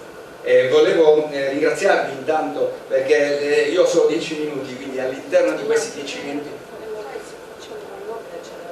vediamo se ci riesco. Io vado. Volevo dire soltanto, la mia è soltanto una testimonianza. Vi prego, vi chiederò soltanto un po' di attenzione perché la mia sarà così una cavalcata nel passato, spero che possa essere interessante, perché vorrei raccontare come dal mio modesto punto di vista siamo diventati Agrigento capitale della cultura, quindi dal punto di vista ovviamente semplicemente di un volontario. Ho raccolto qualche appunto che non leggerò soltanto per rimanere nei miei minuti. Ecco, un incontro secondo me con la memoria che, facendoci superare le difficoltà del momento che effettivamente, lo avete detto, ci sono, ci faccia riscoprire quello che è il senso di un cammino collettivo. E questo cammino collettivo secondo me è importante perché questa candidatura, questa vittoria secondo me non arriva per caso, ma è frutto di una visione. Ecco, la parola più importante secondo me è visione, una visione che poi è diventata una coerente, costante, corale opera di realizzazione. Esaminando la visione dal punto di vista del FAI, penso per esempio in questo momento a me, ma ognuno di voi potrà pensare a quello che è stato, a quello che è successo in questi anni. Io per esempio, giovanissimo avvocato, c'era il convegno nazionale del FAI, veniva inaugurata la Colimbetra, parliamo di 22 anni fa, la presidente del FAI, una donna molto forte, anche dura, talvolta fondatrice del FAI come la Crespi, e io la accompagnavo, e nell'accompagnare la Crespi disse: ma di che cosa vivono gli agrigentini? E io risposi: per la gran parte sono impiegati pubblici. Allora disse: un peccato, perché dovrebbero vivere di turismo, dovrebbero vivere di valorizzazione del patrimonio storico, artistico e paesaggistico, dovrebbero vivere di cultura. Ed ecco appunto capitale della cultura. E allora io ho pensato che se in un futuro avessi avuto anche un piccolo ruolo sociale mi sarei dedicato esclusivamente a questo, a dare una mano proprio a questo passaggio. E chiunque fossero stati i compagni di viaggio, vi ringrazio gli amici della delegazione, tutti coloro i quali hanno collaborato, perché questa era, secondo me, ed è la vocazione di Agrigento. Abbiamo parlato anche di estendere, però vocazioni come l'industria, come la chimica non sono andati bene e bisognava ripartire dalla società civile. Ecco, io sono qua per dire, in un incontro appunto dell'Ande, delle donne elettrici, che mentre che la politica e tutti gli altri attori fanno la loro parte, noi dobbiamo fare la nostra. Ecco, è la candidatura di Agrigento, la candidatura della società civile, quella stessa società civile che il sindaco riconosceva, è attivissima, ci sono incontri praticamente ogni giorno. Ecco, se unissimo le nostre forze riusciremo a fare quella forza, anche se è necessario, per scendere in piazza e per ottenere gli obiettivi che ci spettano. Ecco, oggi comunque tutti questi attori, Parco della Valle dei Templi, sto citando la Curia, il distretto turistico, le amministrazioni comunali e provinciali, l'università, quindi il consorzio universitario, la prefettura con le forze dell'ordine, la fondazione FS, FARM, FAI, Legambiente e tutte le altre associazioni hanno permesso di raggiungere questo obiettivo, cioè oggi Agrigento è comunque capitale della cultura. Ecco, proseguendo sempre dal punto di vista del FAI, io ricordo per esempio, diventai capodelegazione nel 2010, che si raccoglievano le firme per i luoghi del cuore, quindi i cittadini protagonisti raccolgono le firme per i luoghi del cuore, e mi riporto qui alla Scala dei Turchi, quindi alla fotografia, allo sviluppo della costa sud, e effettivamente il FAI, visto che i cittadini spingevano, i cittadini scendevano in piazza, mettevano le proprie firme, cosa fa? Si costituisce nei processi, e si costituisce nei processi a fianco di Legambiente e Comune di Ralmonte. 20 anni di processi, ma alla fine si vince e nel 2013 finalmente, come avete visto, l'ecomostro viene abbattuto. Si trattava di un hotel nella spiaggia. Bene, l'intervento del FAI in questo caso è stato provvidenziale, perché il FAI ha messo a disposizione 20.000 euro. Quando il proprietario ha visto che c'erano 20.000 euro sul tavolo insieme a Banca Intesa, allora ha deciso di abbattere direttamente, avrebbe rischiato di pagare di più, e anche il sindaco era in difficoltà perché la procura lo indagava per omissione di atti d'ufficio, ma il comune non aveva i soldi. Ecco perché è stato provvidenziale, e a questo punto questi soldi, 20.000 euro, visto che era stato abbattuto dal proprietario, sono stati utilizzati per abbattere un altro immobile, quello che avete visto abbattuto dall'altra parte, Ferro, Eternit, e quel che conta si trovava in cima alla Scala dei Turchi. E così si è realizzato il Belvedere che avete visto nel 2016, ma nel 2017 c'è stato l'ampliamento e quindi oggi è uno spettacolo arrivare lì alla Scala dei Turchi. Ecco, proprio in quel periodo la delegazione FAI di Agrigento proponeva Agrigento capitale della cultura, quindi qualcosa che viene dalla società civile. Era la prima volta che ci si poteva candidare a capitale italiana della cultura ed era per gli anni 2016 e 2017 e lì ricordo ci siamo messi tutti gli enti di cui ho parlato, istituzioni, associazioni, ci siamo messi insieme e alla fine ci siamo candidati. E quando abbiamo presentato la candidatura noi non avevamo il sindaco, c'era la commissaria Gianmanco in quel caso, però accanto a noi c'era il prefetto, quindi lo Stato, e poi il cardinale Montenegro alla presentazione e quindi la Chiesa. E siamo andati avanti lo stesso, non siamo entrati tra i primi 10 effettivamente, però è stato un modo per provare a lavorare. Poi accadono degli altri fatti, secondo me importanti, che hanno portato appunto Agrigento a essere capitale, in particolare il progetto Agrigensium, e cioè Landscape Regeneration è il progetto con il quale Agrigento si presenta al Premio Nazionale del Paesaggio e lo vince, cioè il primo paesaggio d'Italia, il paesaggio più importante d'Italia è quello di Agrigento, è quello della Valle dei Templi, ma grazie alla collaborazione del parco, del FAI, l'università, il treno storico, la Colimmetro. Nella bella motivazione infatti noi leggiamo che questo premio noi lo raggiungiamo perché altri avevano ottenuto le menzioni speciali come la Colimmetra, come il treno storico, quindi un premio che viene da lontano. Viene da lontano, però arriva ai giorni d'oggi, perché se noi leggiamo la delibera con la quale il Comune di Agrigento si candida il 1° giugno del 2022 a essere capitale italiana della cultura, quando giustifica il suo candidarsi, il primo punto è proprio il premio del paesaggio, cioè non ci sono altri punti, quello abbiamo vinto il premio del paesaggio, abbiamo le carte vero, come dice il sindaco, quindi noi ci candidiamo a essere capitale della cultura. Ecco, nella stessa occasione, ed è quello che avete visto poco fa, effettivamente la Scala dei Turchi col progetto Liberare alla Bellezza portato avanti dall'Università di Agrigento, torno a dire, insieme al Comune di Raimondo e insieme al FAI, noi vinciamo una menzione fondamentale, cioè paesaggio e legalità, lotta all'abusivismo, cioè quel luogo che per anni è stato luogo di abusivismo, il nostro territorio, perché parlo sempre del nostro territorio, diventa luogo di lotta all'abusivismo, contrario all'abusivismo, ma non a livello soltanto locale, ma anche nazionale, il Premio Nazionale del Paesaggio, ma il Premio Nazionale del Paesaggio è collegato al Premio del Consiglio d'Europa, quindi ecco come cambia la mentalità in un territorio, e questa mentalità cambia veramente, perché poi sempre nel 2017 il prefetto di Agrigento, allora Diomede, viene chiamato agli Stati Generali del Paesaggio a Roma, Palazzo Altemps, non si facevano da 20 anni. Ecco, l'unico caso siciliano era quello virtuoso della Scala dei Turchi, quindi solo il dottor Diomede va lì. E che cosa spiega il dottor Diomede? Spiega che a distanza di 40 km la mentalità è diversa, cioè a Licata le case non vengono abbattute, la gente scende in campo e si parla di eredità personale.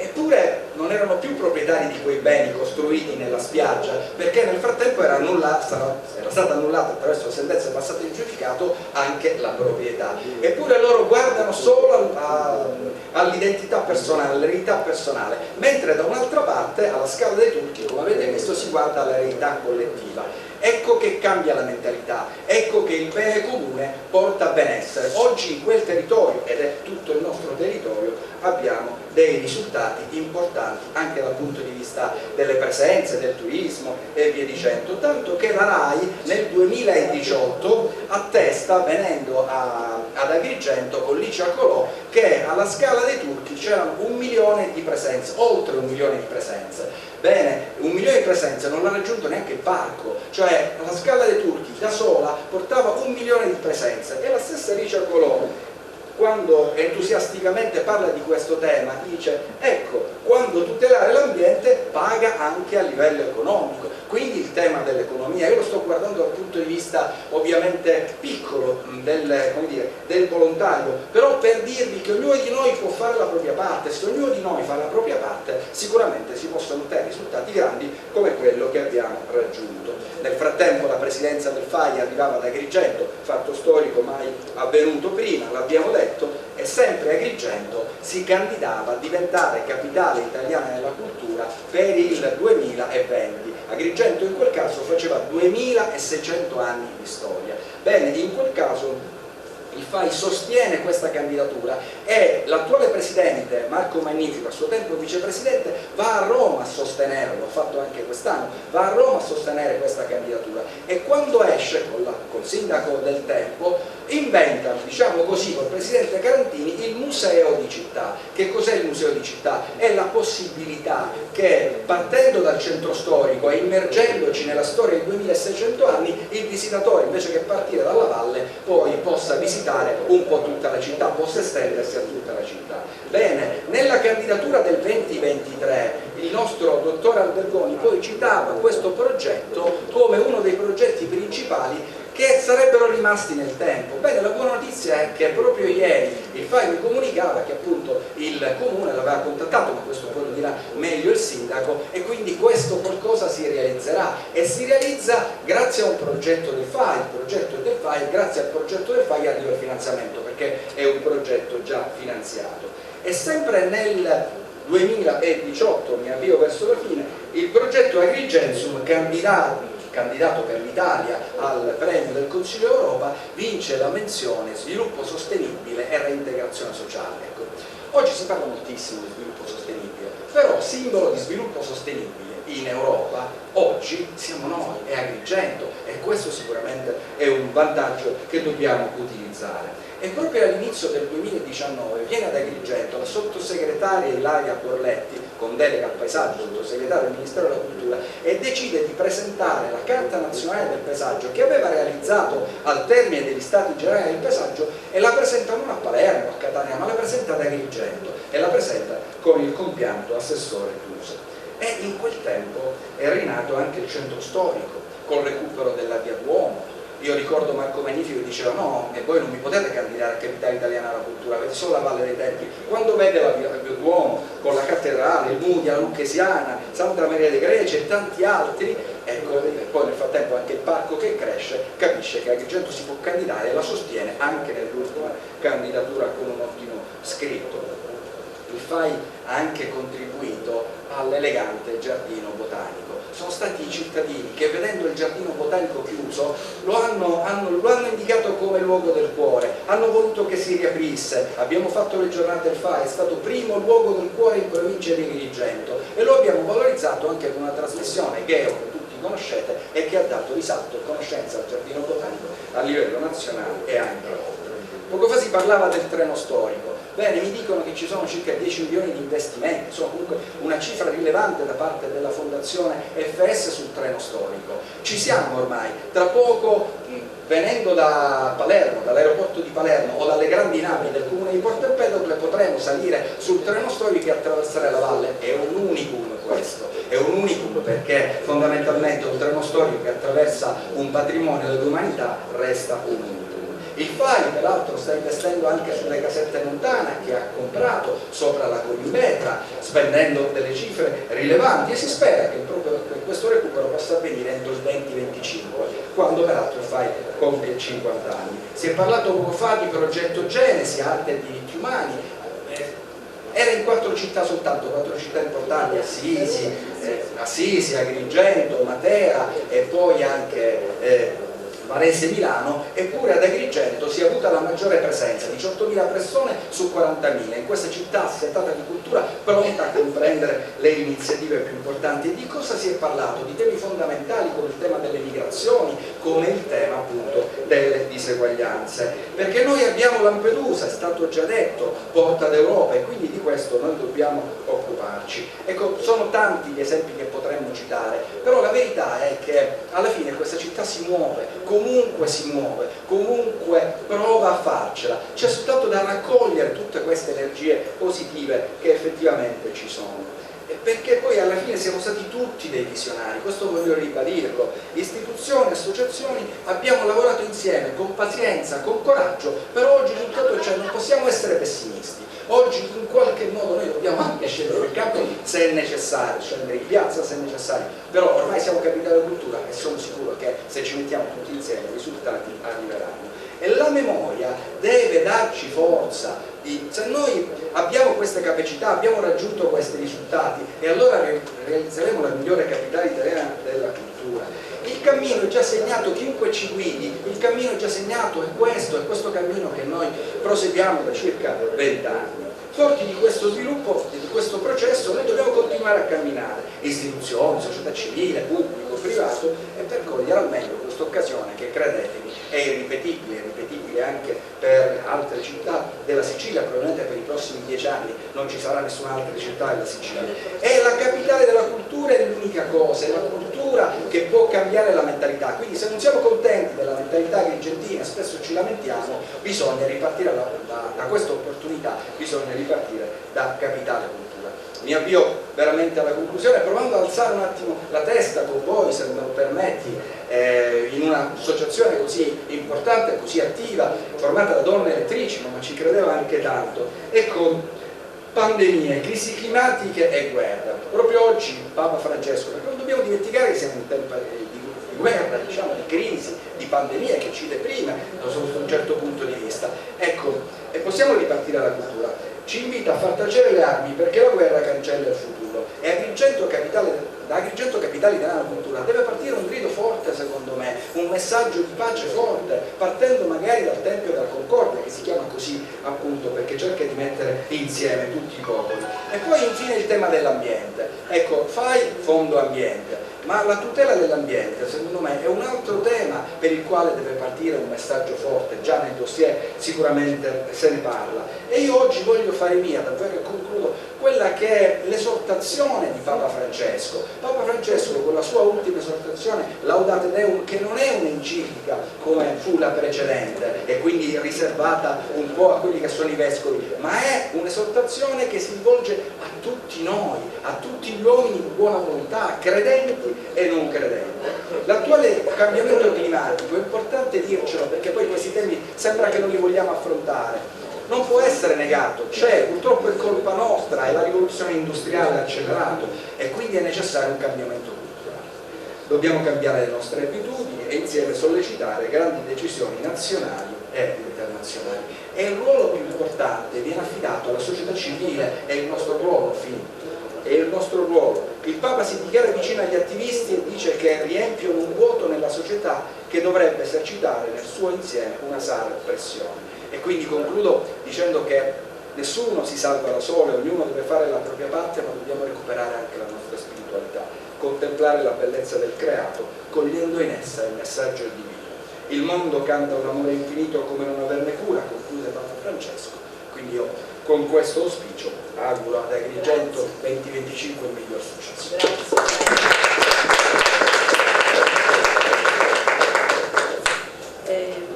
Davvero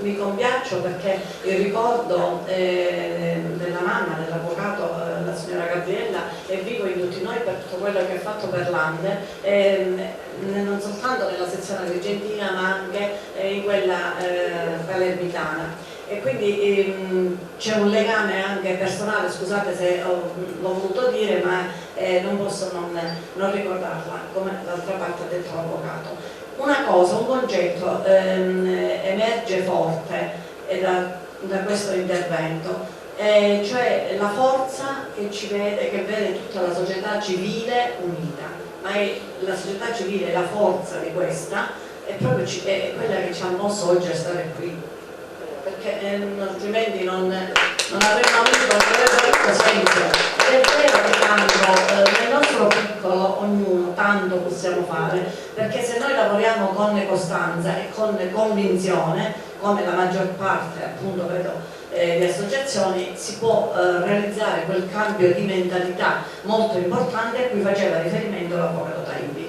Poc'anzi, una piccola nota di servizio, ho dimenticato a dire che il professore Busetti ha avuto cura di portare qualche copia, pochissime per la verità, del suo libro, ed è disposto a firmarle, insomma a personalizzarle, sono poste lì casomai quando finisce il convegno.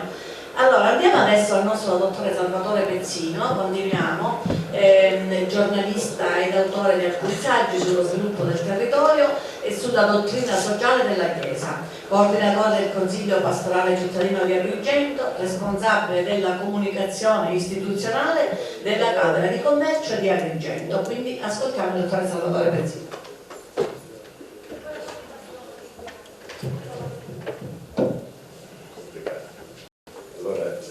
Ringrazio intanto Lande per aver organizzato questo incontro e la dottoressa De Paoli per aver dato un taglio particolare a questo incontro e ha creato un clima molto favorevole per fare sì che il nostro territorio possa diventare veramente parte attiva di un processo di sviluppo.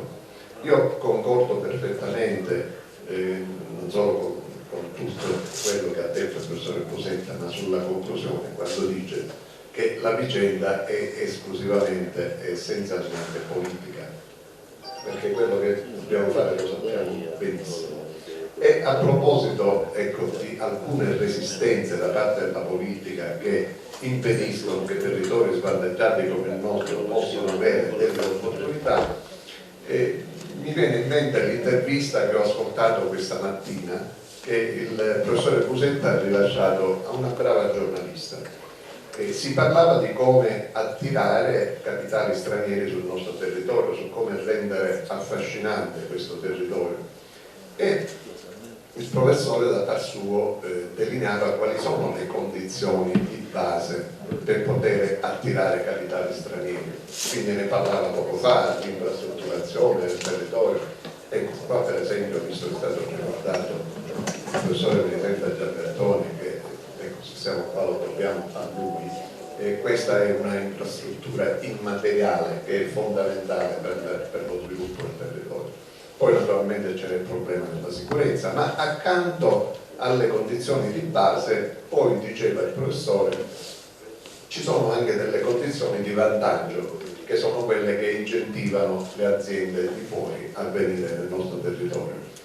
Una di queste condizioni di vantaggio potrebbe essere la ZES, e lì io mi trovo perfettamente d'accordo con lui, cioè il fatto di aver fatto diventare una ZES unica per tutto il territorio del Mezzogiorno è, possiamo dirlo tra virgolette, una fregatura per quelle che sono le zone effettivamente svantaggiate, perché si va a condensare tutto in una cabina di regia presso la Presidenza del Consiglio, per cui poi le risorse verranno destinate secondo logiche probabilmente politiche.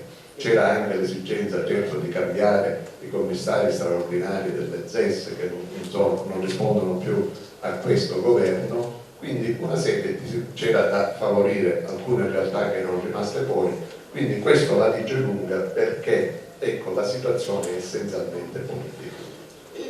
Una notizia che potremmo considerare positiva è quella che mi ha raggiunto in questi giorni, perché sono stato invitato a partecipare al dibattito pubblico per il macrolotto che va dallo svincolo della A29 di Castelvetrano fino allo svincolo ovest di Sciacca. Questo, se consideriamo che già è stato fatto il dibattito pubblico sulla tangenziale di Agrigento, cioè se queste opere veramente dovessero interamente avviarsi e mettersi in cantiere, sarebbero essenzialmente importanti per il nostro territorio, e su questo bisogna vigilare. Sul rilancio e le prospettive della costa mi veniva in mente uno storico francese, Fernand Braudel, il quale definisce il Mediterraneo un continente liquido, e effettivamente se ci pensiamo è veramente così, e all'interno di questo continente liquido certamente c'è la Sicilia che ruota in primo piano, una Sicilia la cui vita è stata condizionata e sarà condizionata certamente dal Mediterraneo, e teniamo conto che la Sicilia, prima ancora che venisse introdotto il concetto di globalizzazione, era un'isola che già era capace di uscire fuori dai propri confini. Ecco, questo per esempio è un elemento che dobbiamo tenere presente e dobbiamo valorizzare, ma questo, se ci consentono di mantenere il più integro possibile il nostro territorio, perché se dovesse succedere una sciagura come quella paventata dal professore Busetti, cioè l'installazione di un rigassificatore a poca distanza dalla Valle dei Templi, altro che Costa del Mito che va dall'area archeologica di Selinunte all'area archeologica di Gela. Noi, la Costa del Mito diventerà la costa che va dal rigassificatore di Porto Empedocle al polo petrolchimico di Gela, cosa completamente diversa da quelle che erano le intenzioni di chi voleva valorizzare questo tratto di costa veramente bello. Le sfide che ci attengono, io sono d'accordo con il professor Busetta, cioè il turismo è fondamentale per noi, va sfruttato certamente, però non può essere solo il turismo a farci recuperare quel gap occupazionale che ci separa dalle realtà più evolute, quindi di questo ne dobbiamo tenere sicuramente conto. Teniamo conto anche di quelle che sono le prossime sfide che dobbiamo affrontare anche dal punto di vista del turismo, cioè ci sono DMO, cioè Destination Management Organization, che già utilizzano l'intelligenza artificiale.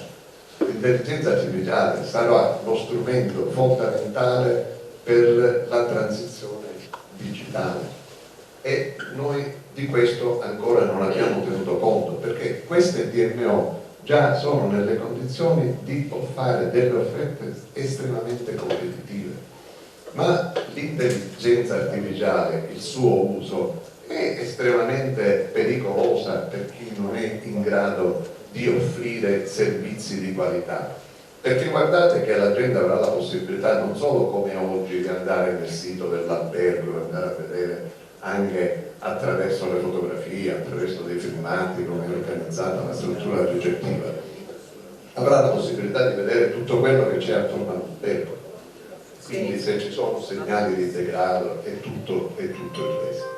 Quindi da questo punto di vista le sfide che ci attendono sono diverse e impegnative.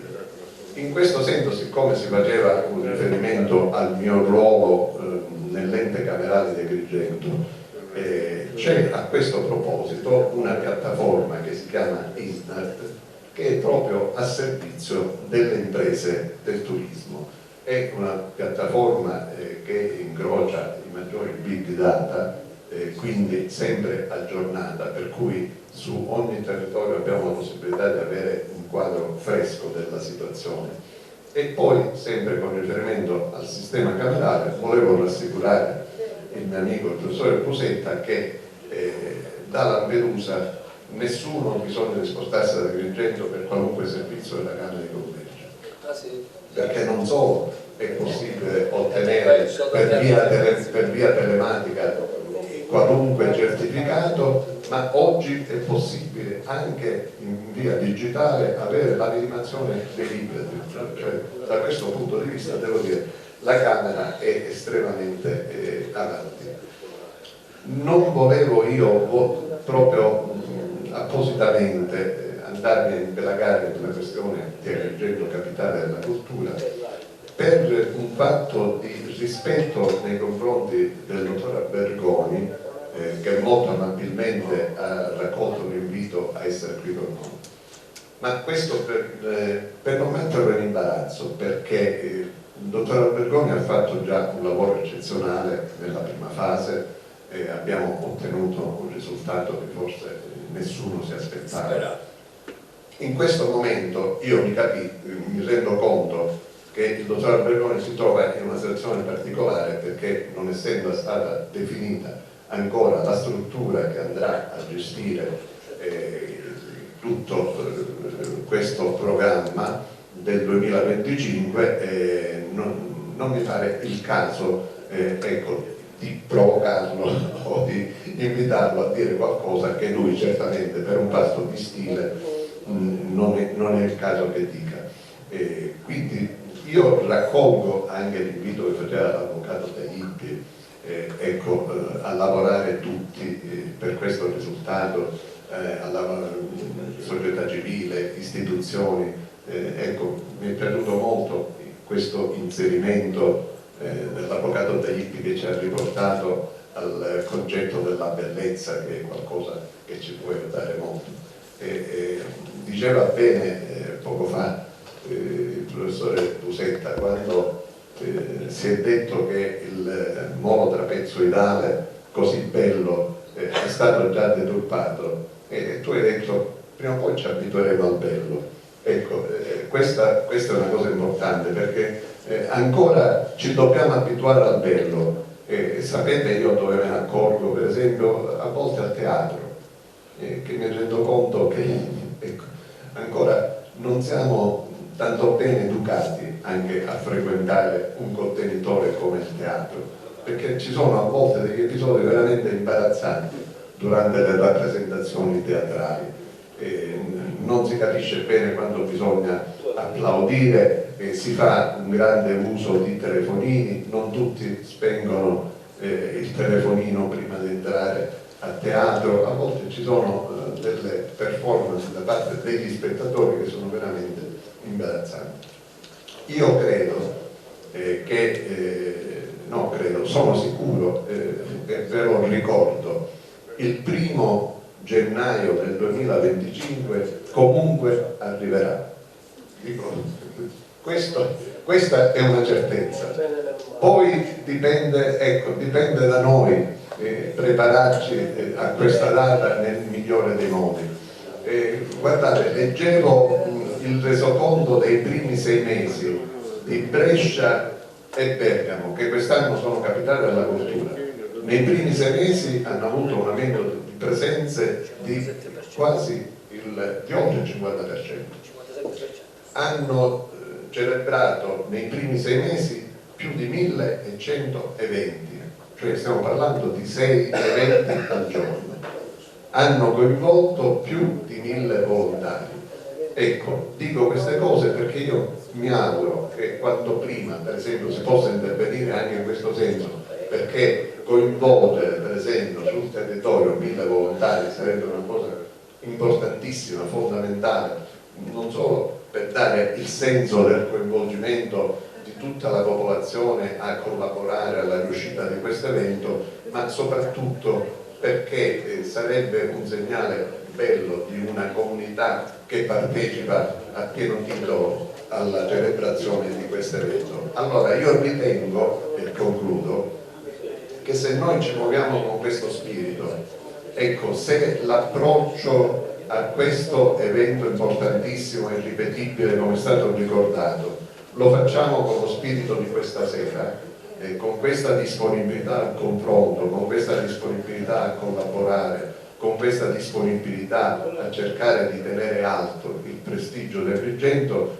io credo che comunque, ecco, i ritardi di questi mesi, il fatto che siamo ancora in surplus, non credo che possa compromettere il risultato finale, perché io credo nel senso di recupero della nostra di tutti gli attori che finora hanno collaborato da parte della cittadinanza. Ecco, bisogna dare dei segnali, bisogna essere buoni testimoni se vogliamo che poi la gente ci segue. Questo vale per tutto, vale per la pulizia della città, vale per l'accoglienza. Se noi riusciamo a mantenere questo clima e a evitare le solite critiche, le invidie, io credo che il risultato arriverà, perché le condizioni di base ci sono e soprattutto le risorse umane che sono capaci di lavorare in questa direzione ci sono, le abbiamo viste all'opera, credo che vedremo ancora che davanti a noi ci saranno grandi risultati. Grazie. Grazie al dottor Gazzino.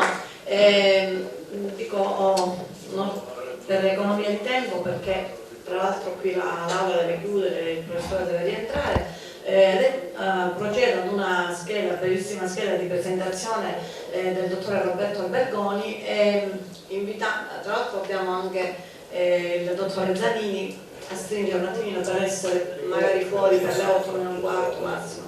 Allora il dottore Roberto Albergoni è importante, al di là delle cose che evidenti, le cose più importanti del proprio curriculum, e dico che è propedeutico al suo intervento citare che nel 2009 è stato project manager di Atena e ha coordinato in questa veste la redazione del progetto per la candidatura di Palermo a Capitale Europea della Cultura, nonché la candidatura per ospitare Manifesta 12 e per Palermo, capitale italiana della cultura del 2018.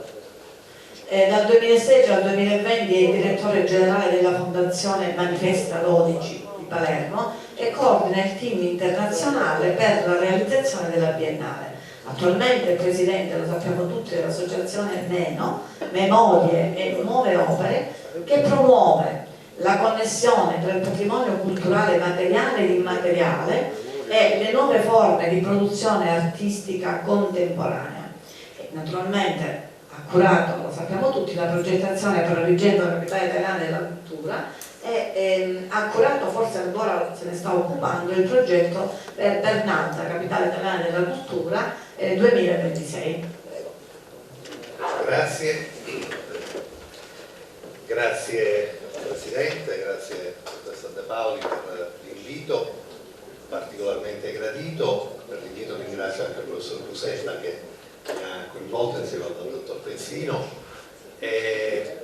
Nessun imbarazzo, Dottor Pensino, la ringrazio per le sue parole e colgo spunto da quanto lei ha detto per adottare un esercizio di silenzio.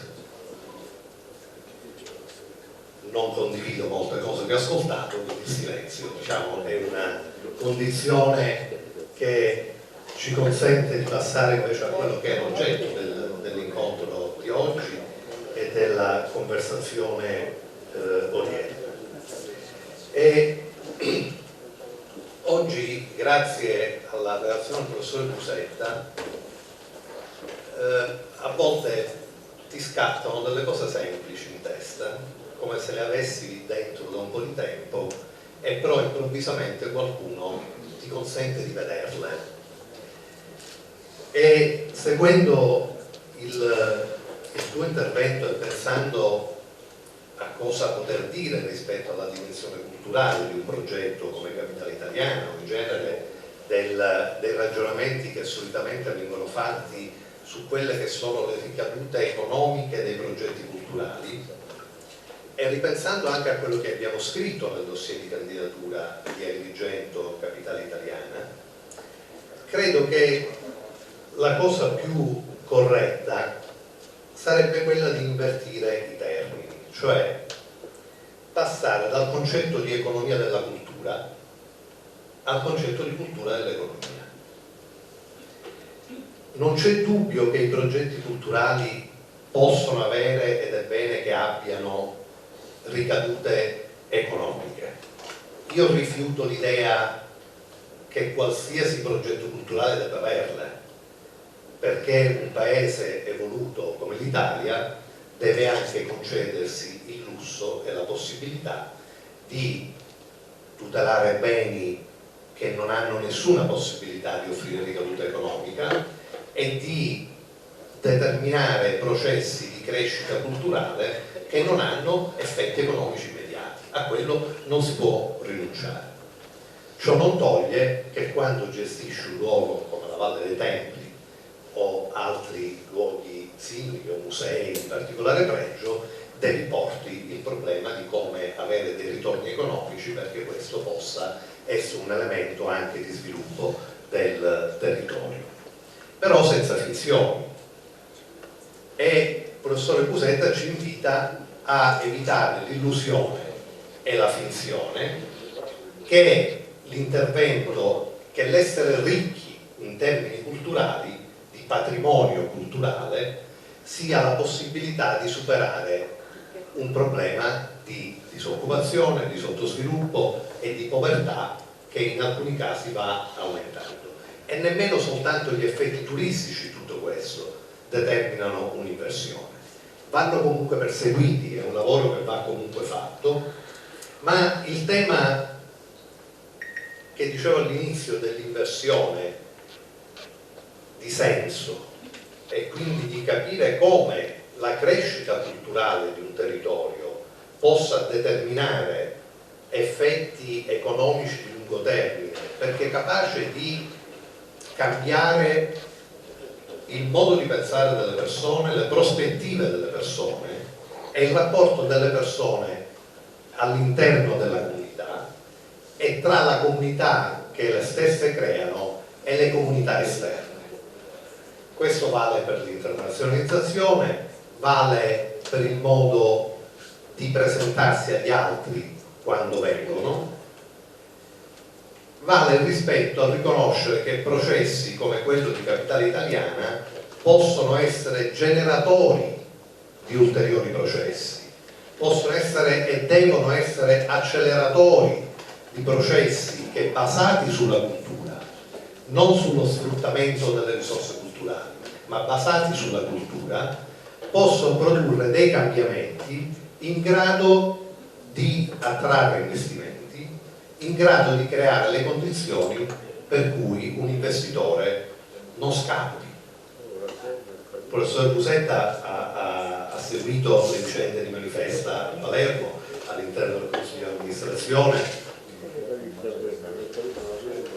Io ho avuto imprenditori europei che dopo Manifesta sono venuti a Palermo 4-5 volte con un investimento pronto di 30 milioni di euro sul turismo e alla fine sono scappati perché non c'erano le condizioni di certezze, di tempi e di efficienza della pubblica amministrazione. Questo non riguarda un partito o un altro, un sindaco o un altro, questo riguarda una dimensione strutturale della pubblica amministrazione, soprattutto nel mezzogiorno d'Italia, che non è in grado di favorire questi processi. E siccome le regole sono le stesse di altre parti d'Italia, perché il problema del codice degli appalti non l'abbiamo solo in Sicilia, ce l'hanno in tutta Italia. Evidentemente il problema principale è quello culturale. E allora il valore economico di una sfida, di un progetto che, vorrei ricordare, ha un titolo e dei contenuti: il sé, l'altro e la natura, relazioni e trasformazioni culturali. E quando si parla di trasformazioni si parla sostanzialmente di 3 temi: la mobilità umana, e la presenza di Lampedusa in questo senso è ovviamente ha un significato al progetto molto forte, le trasformazioni dovute al green, all'ambiente, a tutto quello che in affanno bisogna fare per recuperare i danni del passato, e la trasformazione digitale, che piaccia o non piaccia va affrontata, e va affrontata con intelligenza umana che possa governare l'intelligenza artificiale, no? Quindi con una capacità di pensiero e di riflessione su questi temi, rispetto ai quali gli artisti daranno i loro contributi, perché hanno forme espressive diverse, perché hanno capacità di coinvolgimento delle emozioni e del pensiero che utilizzano canali differenti. Ma alla fine, perché questi processi, perché questi progetti siano realmente progetti sostenibili anche dal punto di vista economico, e quindi perché questi progetti assumano il ruolo politico che gli compete, perché sono progetti di trasformazione delle società e quindi sono progetti politici innanzitutto, occorre che non si perda il senso dell'essenza del progetto stesso, che non è avere nel 2025 x visitatori in più o in meno, perché quello finisce l'anno dopo, ma che si costruiscano delle dimensioni di pensiero all'interno della comunità e di relazioni con l'esterno e di narrazione del territorio in giro per il mondo, che possano poi realmente essere elementi su cui costruire lo sviluppo del futuro. Grazie. Grazie a te.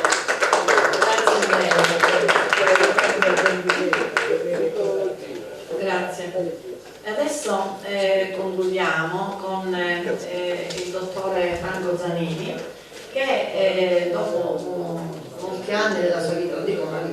anni della sua vita ad essersi occupato di numeri, di quando funzionario di banca, poi si è quasi un incidente, diciamo una parentesi della sua vita, si è voluto dedicare all'aspetto culturale, quindi al mondo culturale, fa parte del componente del direttivo della Società Vicentina di Storia Patria. È sempre insomma, un piacere ascoltare anche alcune sue riflessioni e lo farà anche questa sera, che ci parlerà della sociologia del coinvolgimento. Buonasera, sono cosciente di parlare a un uditorio stanco, sicuramente, perché dopo 70 convegni organizzati il respiro dell'uditorio si sente e si ascolta. Comunque non inciderò tantissimo sul tempo che si occupa. Ringrazio molto dell'organizzazione che mi ha voluto privilegiare e parlerò, sono rimasto ammirato dagli interventi dei correlatori, che veramente di altissimo profilo, ineccepibili sul piano tecnico e ineccepibili sul piano organizzativo, ma secondo me manca un tassello molto importante, un tassello che diciamo, emerge nel momento in cui si deve celebrare un grande evento. Un grande evento chiaramente deve provocare una mutazione nella sostanza sociale della città, deve lasciarla migliore di quella che ha trovato all'inizio. Dunque è necessario il coinvolgimento popolare. Oltre diciamo, questi incontri che noi facciamo, che sono di altissimo livello, però il coinvolgimento popolare è essenziale. Citerò due esempi importanti di coinvolgimento andato diciamo, a buon porto. Io nel 1974 ho avuto il piacere e la fortuna di essere allievo del sociologo Ennio Pintacuda dell'Istituto Superiore di Scienze Amministrative e Sociali. Questo istituto fu l'incubatrice della grande primavera di Palermo. Di conseguenza i corsi di sociologia non furono più corsi di sociologia, diventarono sociologia del coinvolgimento, perché noi malcapitate che ascoltavamo delle realtà sconosciute, venivamo da tutta la Sicilia e dalla Calabria, ascoltavamo una tematica rabbrividente, perché si parlava di antimafia in una città permeata dalla mafia. Non dobbiamo dimenticare che erano tempi in cui ville liberty sparivano in una notte, venivano demolite e sparivano in una notte. Di conseguenza Ennio Pintacuda, diciamo, gesuita di grandissima levatura, pensò alla primavera di Palermo. Ma la primavera di Palermo non si poteva fermare a convegni anche di altissimo livello e di altissima levatura, doveva necessariamente coinvolgere il consenso popolare, e il consenso popolare si è coinvolto. Si deve immaginare che il consenso popolare partì da Casa Professa. Ero lì io. Ah, bene, allora io ero allievo di padre Bartolomeo Sorgi. benissimo, quindi io ho visto nascere e prosperare la primavera di Palermo. E qua c'è Bartolomeo Sorgi. Partimmo da Casa Professa, come lei ben capisce, è nel cuore della Palermo mafiosa, e si partì da Casa Professa all'albergheria. Con coraggio ci sentivamo come di quei battelli sbattuti nelle pogelle di grandi oceani, con la coscienza che poi risultò vana, che non potevamo approdare in nessun porto praticabile. Eravamo diciamo dei folli, ma folli. Io non sono stato un primo attore di questo processo, il primo attore di questo processo è stato Ennio Pintacuda. Abbiamo tessuto a pettine stretto tutti gli ambienti sociali di Palermo, ma tutti, anche i più ostili, per creare un territorio di consenso che poi si risolvesse in un movimento popolare. Cosa che successe? Cosa che avvenne? perché la primavera di Palermo, senza il grande successo popolare, senza il grande coinvolgimento del popolare, sarebbe stato, diciamo, una semplice diciamo, esercitazione stilistica sui temi della sociologia. Ce lo diceva padre Pittacuta, non possiamo andare oltre che, diciamo, la tematica di una sterile composizione di grandi temi di sociologia. La sociologia, noi sbagliavamo, dicevamo il meccanismo del consenso, ci rimproverò perché il meccanismo del consenso viene applicato quando si intende creare degli stati, diciamo, canali, e a quel punto era il meccanismo del consenso è terribile, cioè, e noi cadevamo in questo diciamo tranello perché eravamo degli sprovveduti e approdarono alla primavera di Palermo, che poi Pittacuta successo ciò, perché poi quando la primavera di Palermo sfociò in un professionismo dell'antimafia sciasciano e non piace. E sul piano politico diede origine alla rete, lei lo ricorderà? No, certamente. Chiaramente capì che la primavera di Palermo era il trampolino per carriere politiche. E a quel punto. Mi scusa se interrompo il dottore Zanini, il professore deve necessariamente andare via perché ha l'autista che è vincolato agli orari dell'autista, quindi vi saluta. Grazie professore. Grazie a voi. Vi saluta, scusate. Grazie professore. Grazie professore.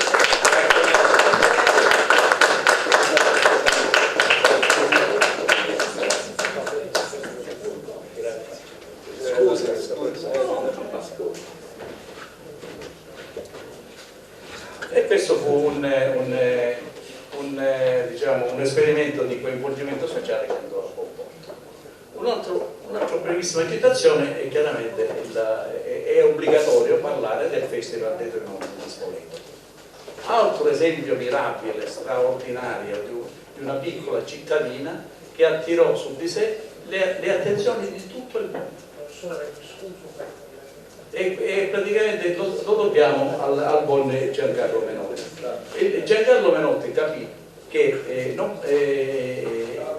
si doveva internazionalizzare l'evento per poter attirare l'attenzione di tutto il mondo, perché tutto il mondo ha avuto come Spoleto come, diciamo, manifestazione di cultura ad altissimo livello. Ma non bastava invitare grandi nomi, assolutamente no. Dunque la strategia del coinvolgimento fu molto semplice. Arrivavano grandi orchestre, grandi professori di orchestra come Ernesto Ansermet della Svizzera Romana, e presentarsi, che se si presentavano all'orchestra di Acchito davanti al pubblico spoletino non sarebbe successo nulla.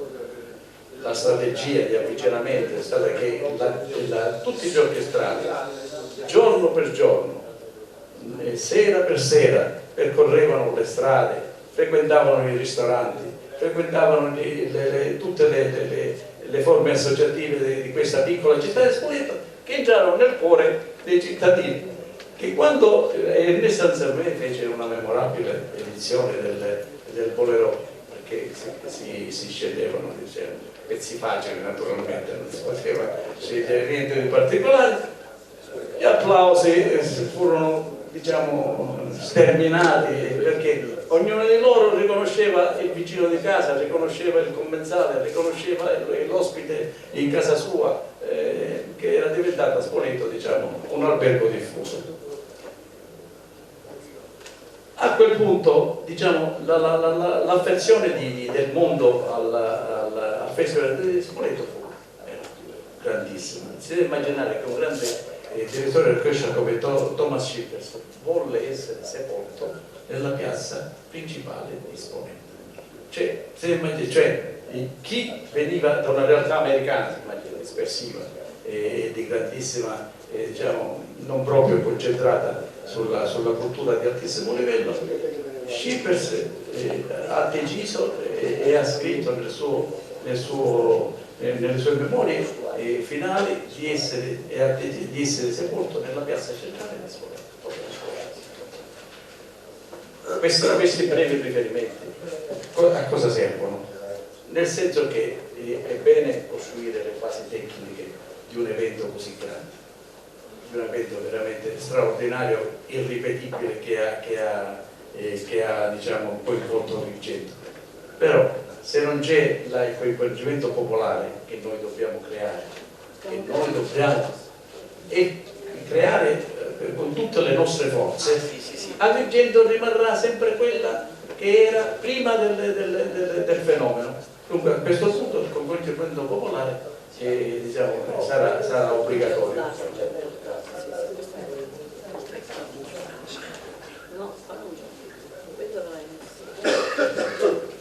Bene, concludo.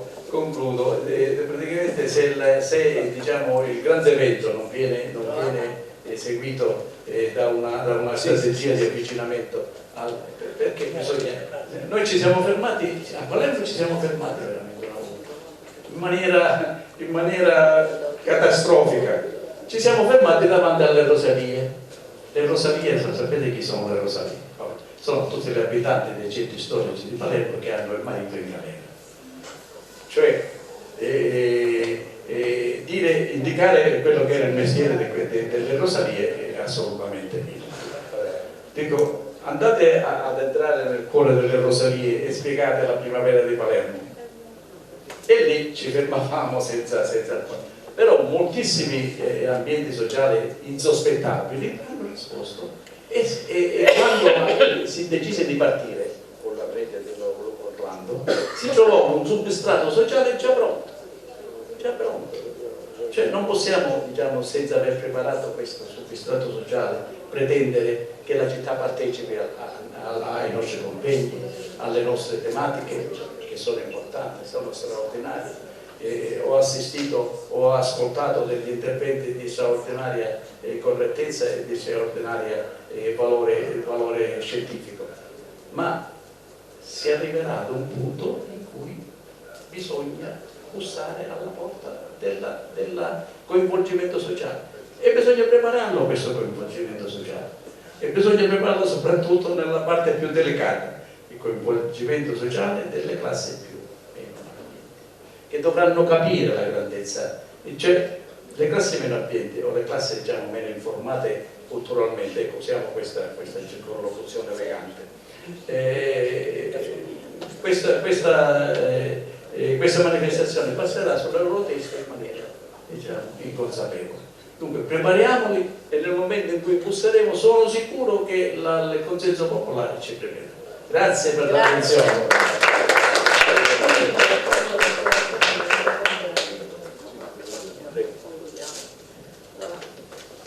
Grazie al dottore Zanini e grazie a tutti quanti, quindi al Presidente che è stato qui con noi nonostante questo diciamo, piccolo problema, ma nello stesso tempo però crea tanti fastidi. È stato un piacere.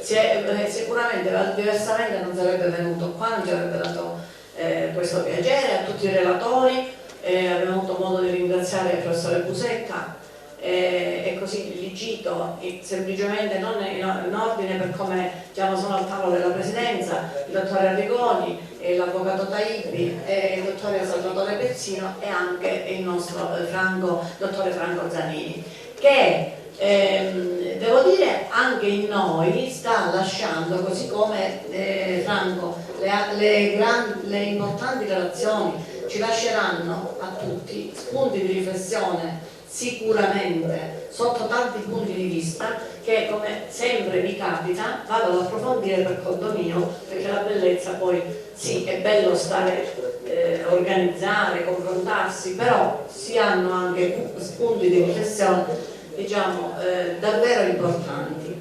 Però tu hai posto l'accento su una cosa sicuramente che diciamo dobbiamo perseguire tutti, perché quello che ha detto il dottore Zanini penso che ne siamo tutti consapevoli. Per esempio con l'avvocato Taibbi ce lo siamo detti tante volte, perché naturalmente incontrandoci, parlando, ma anche al di fuori dei convegni, e E noi ci stiamo come società civile, come associazioni, come FAI, non siamo chiaramente istituzioni, stiamo cercando di dare il nostro meglio, andiamo nelle scuole, qui c'è qualcuno che sa anche il lavoro che facciamo nelle scuole, e si organizzano anche li chiamo io incontri o convegni dibattito. Questa sera era impossibile semplicemente perché dovremmo finire non so a che ora, però è usuale, lo facciamo spesso, quindi abbiamo fatto tanto, sicuramente non bisogna mai essere contenti, dobbiamo tendere a fare ancora di più,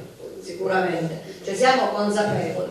E poi, come diceva, mi è rimasta impressa questa frase dell'avvocato Taibbi, disponibili anche se tra virgolette, la lotta per portare avanti le nostre idee ci dovesse portare in piazza, siamo disponibilissimi. Società civile.